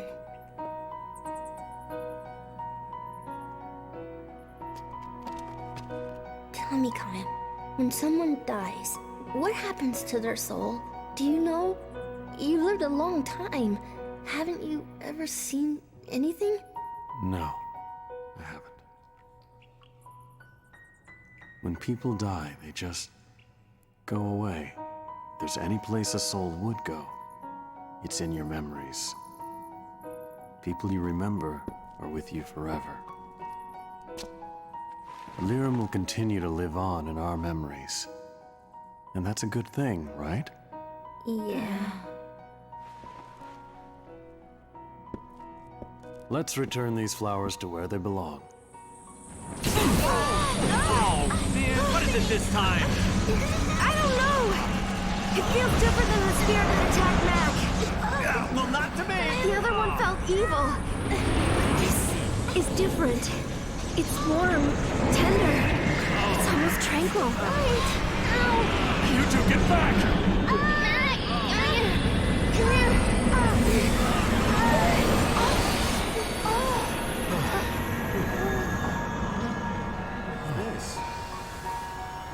What?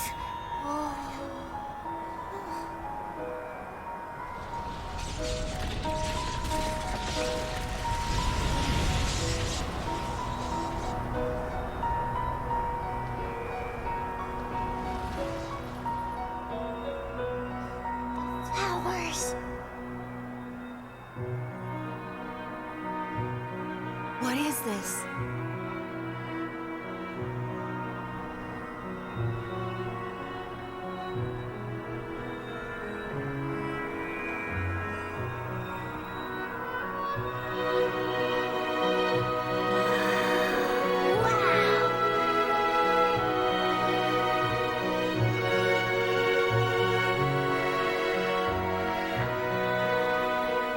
Incredible. It's a miracle. This is a miracle. It's Mom. Yeah, Mom's here. I know she's here. She heard us. She felt us. Mom, look. We're doing fine, Mom. Mom, I'm gonna go find Grandma. I'm gonna grow strong like Kime. It's warm. The warmth of her soul. Lyrum's brought us a miracle, Kime. Miracle. Always keep you in our thoughts, Lyra.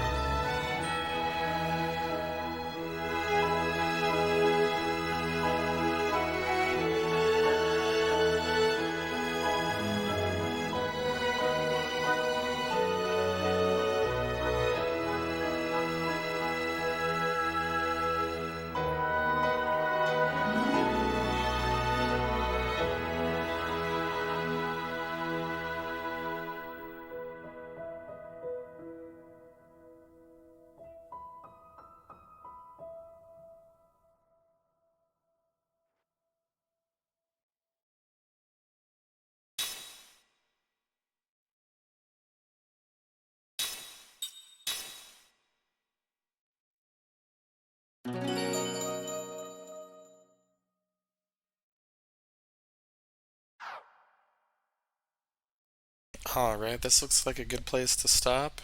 We will see you next time with Lost Odyssey Part 3.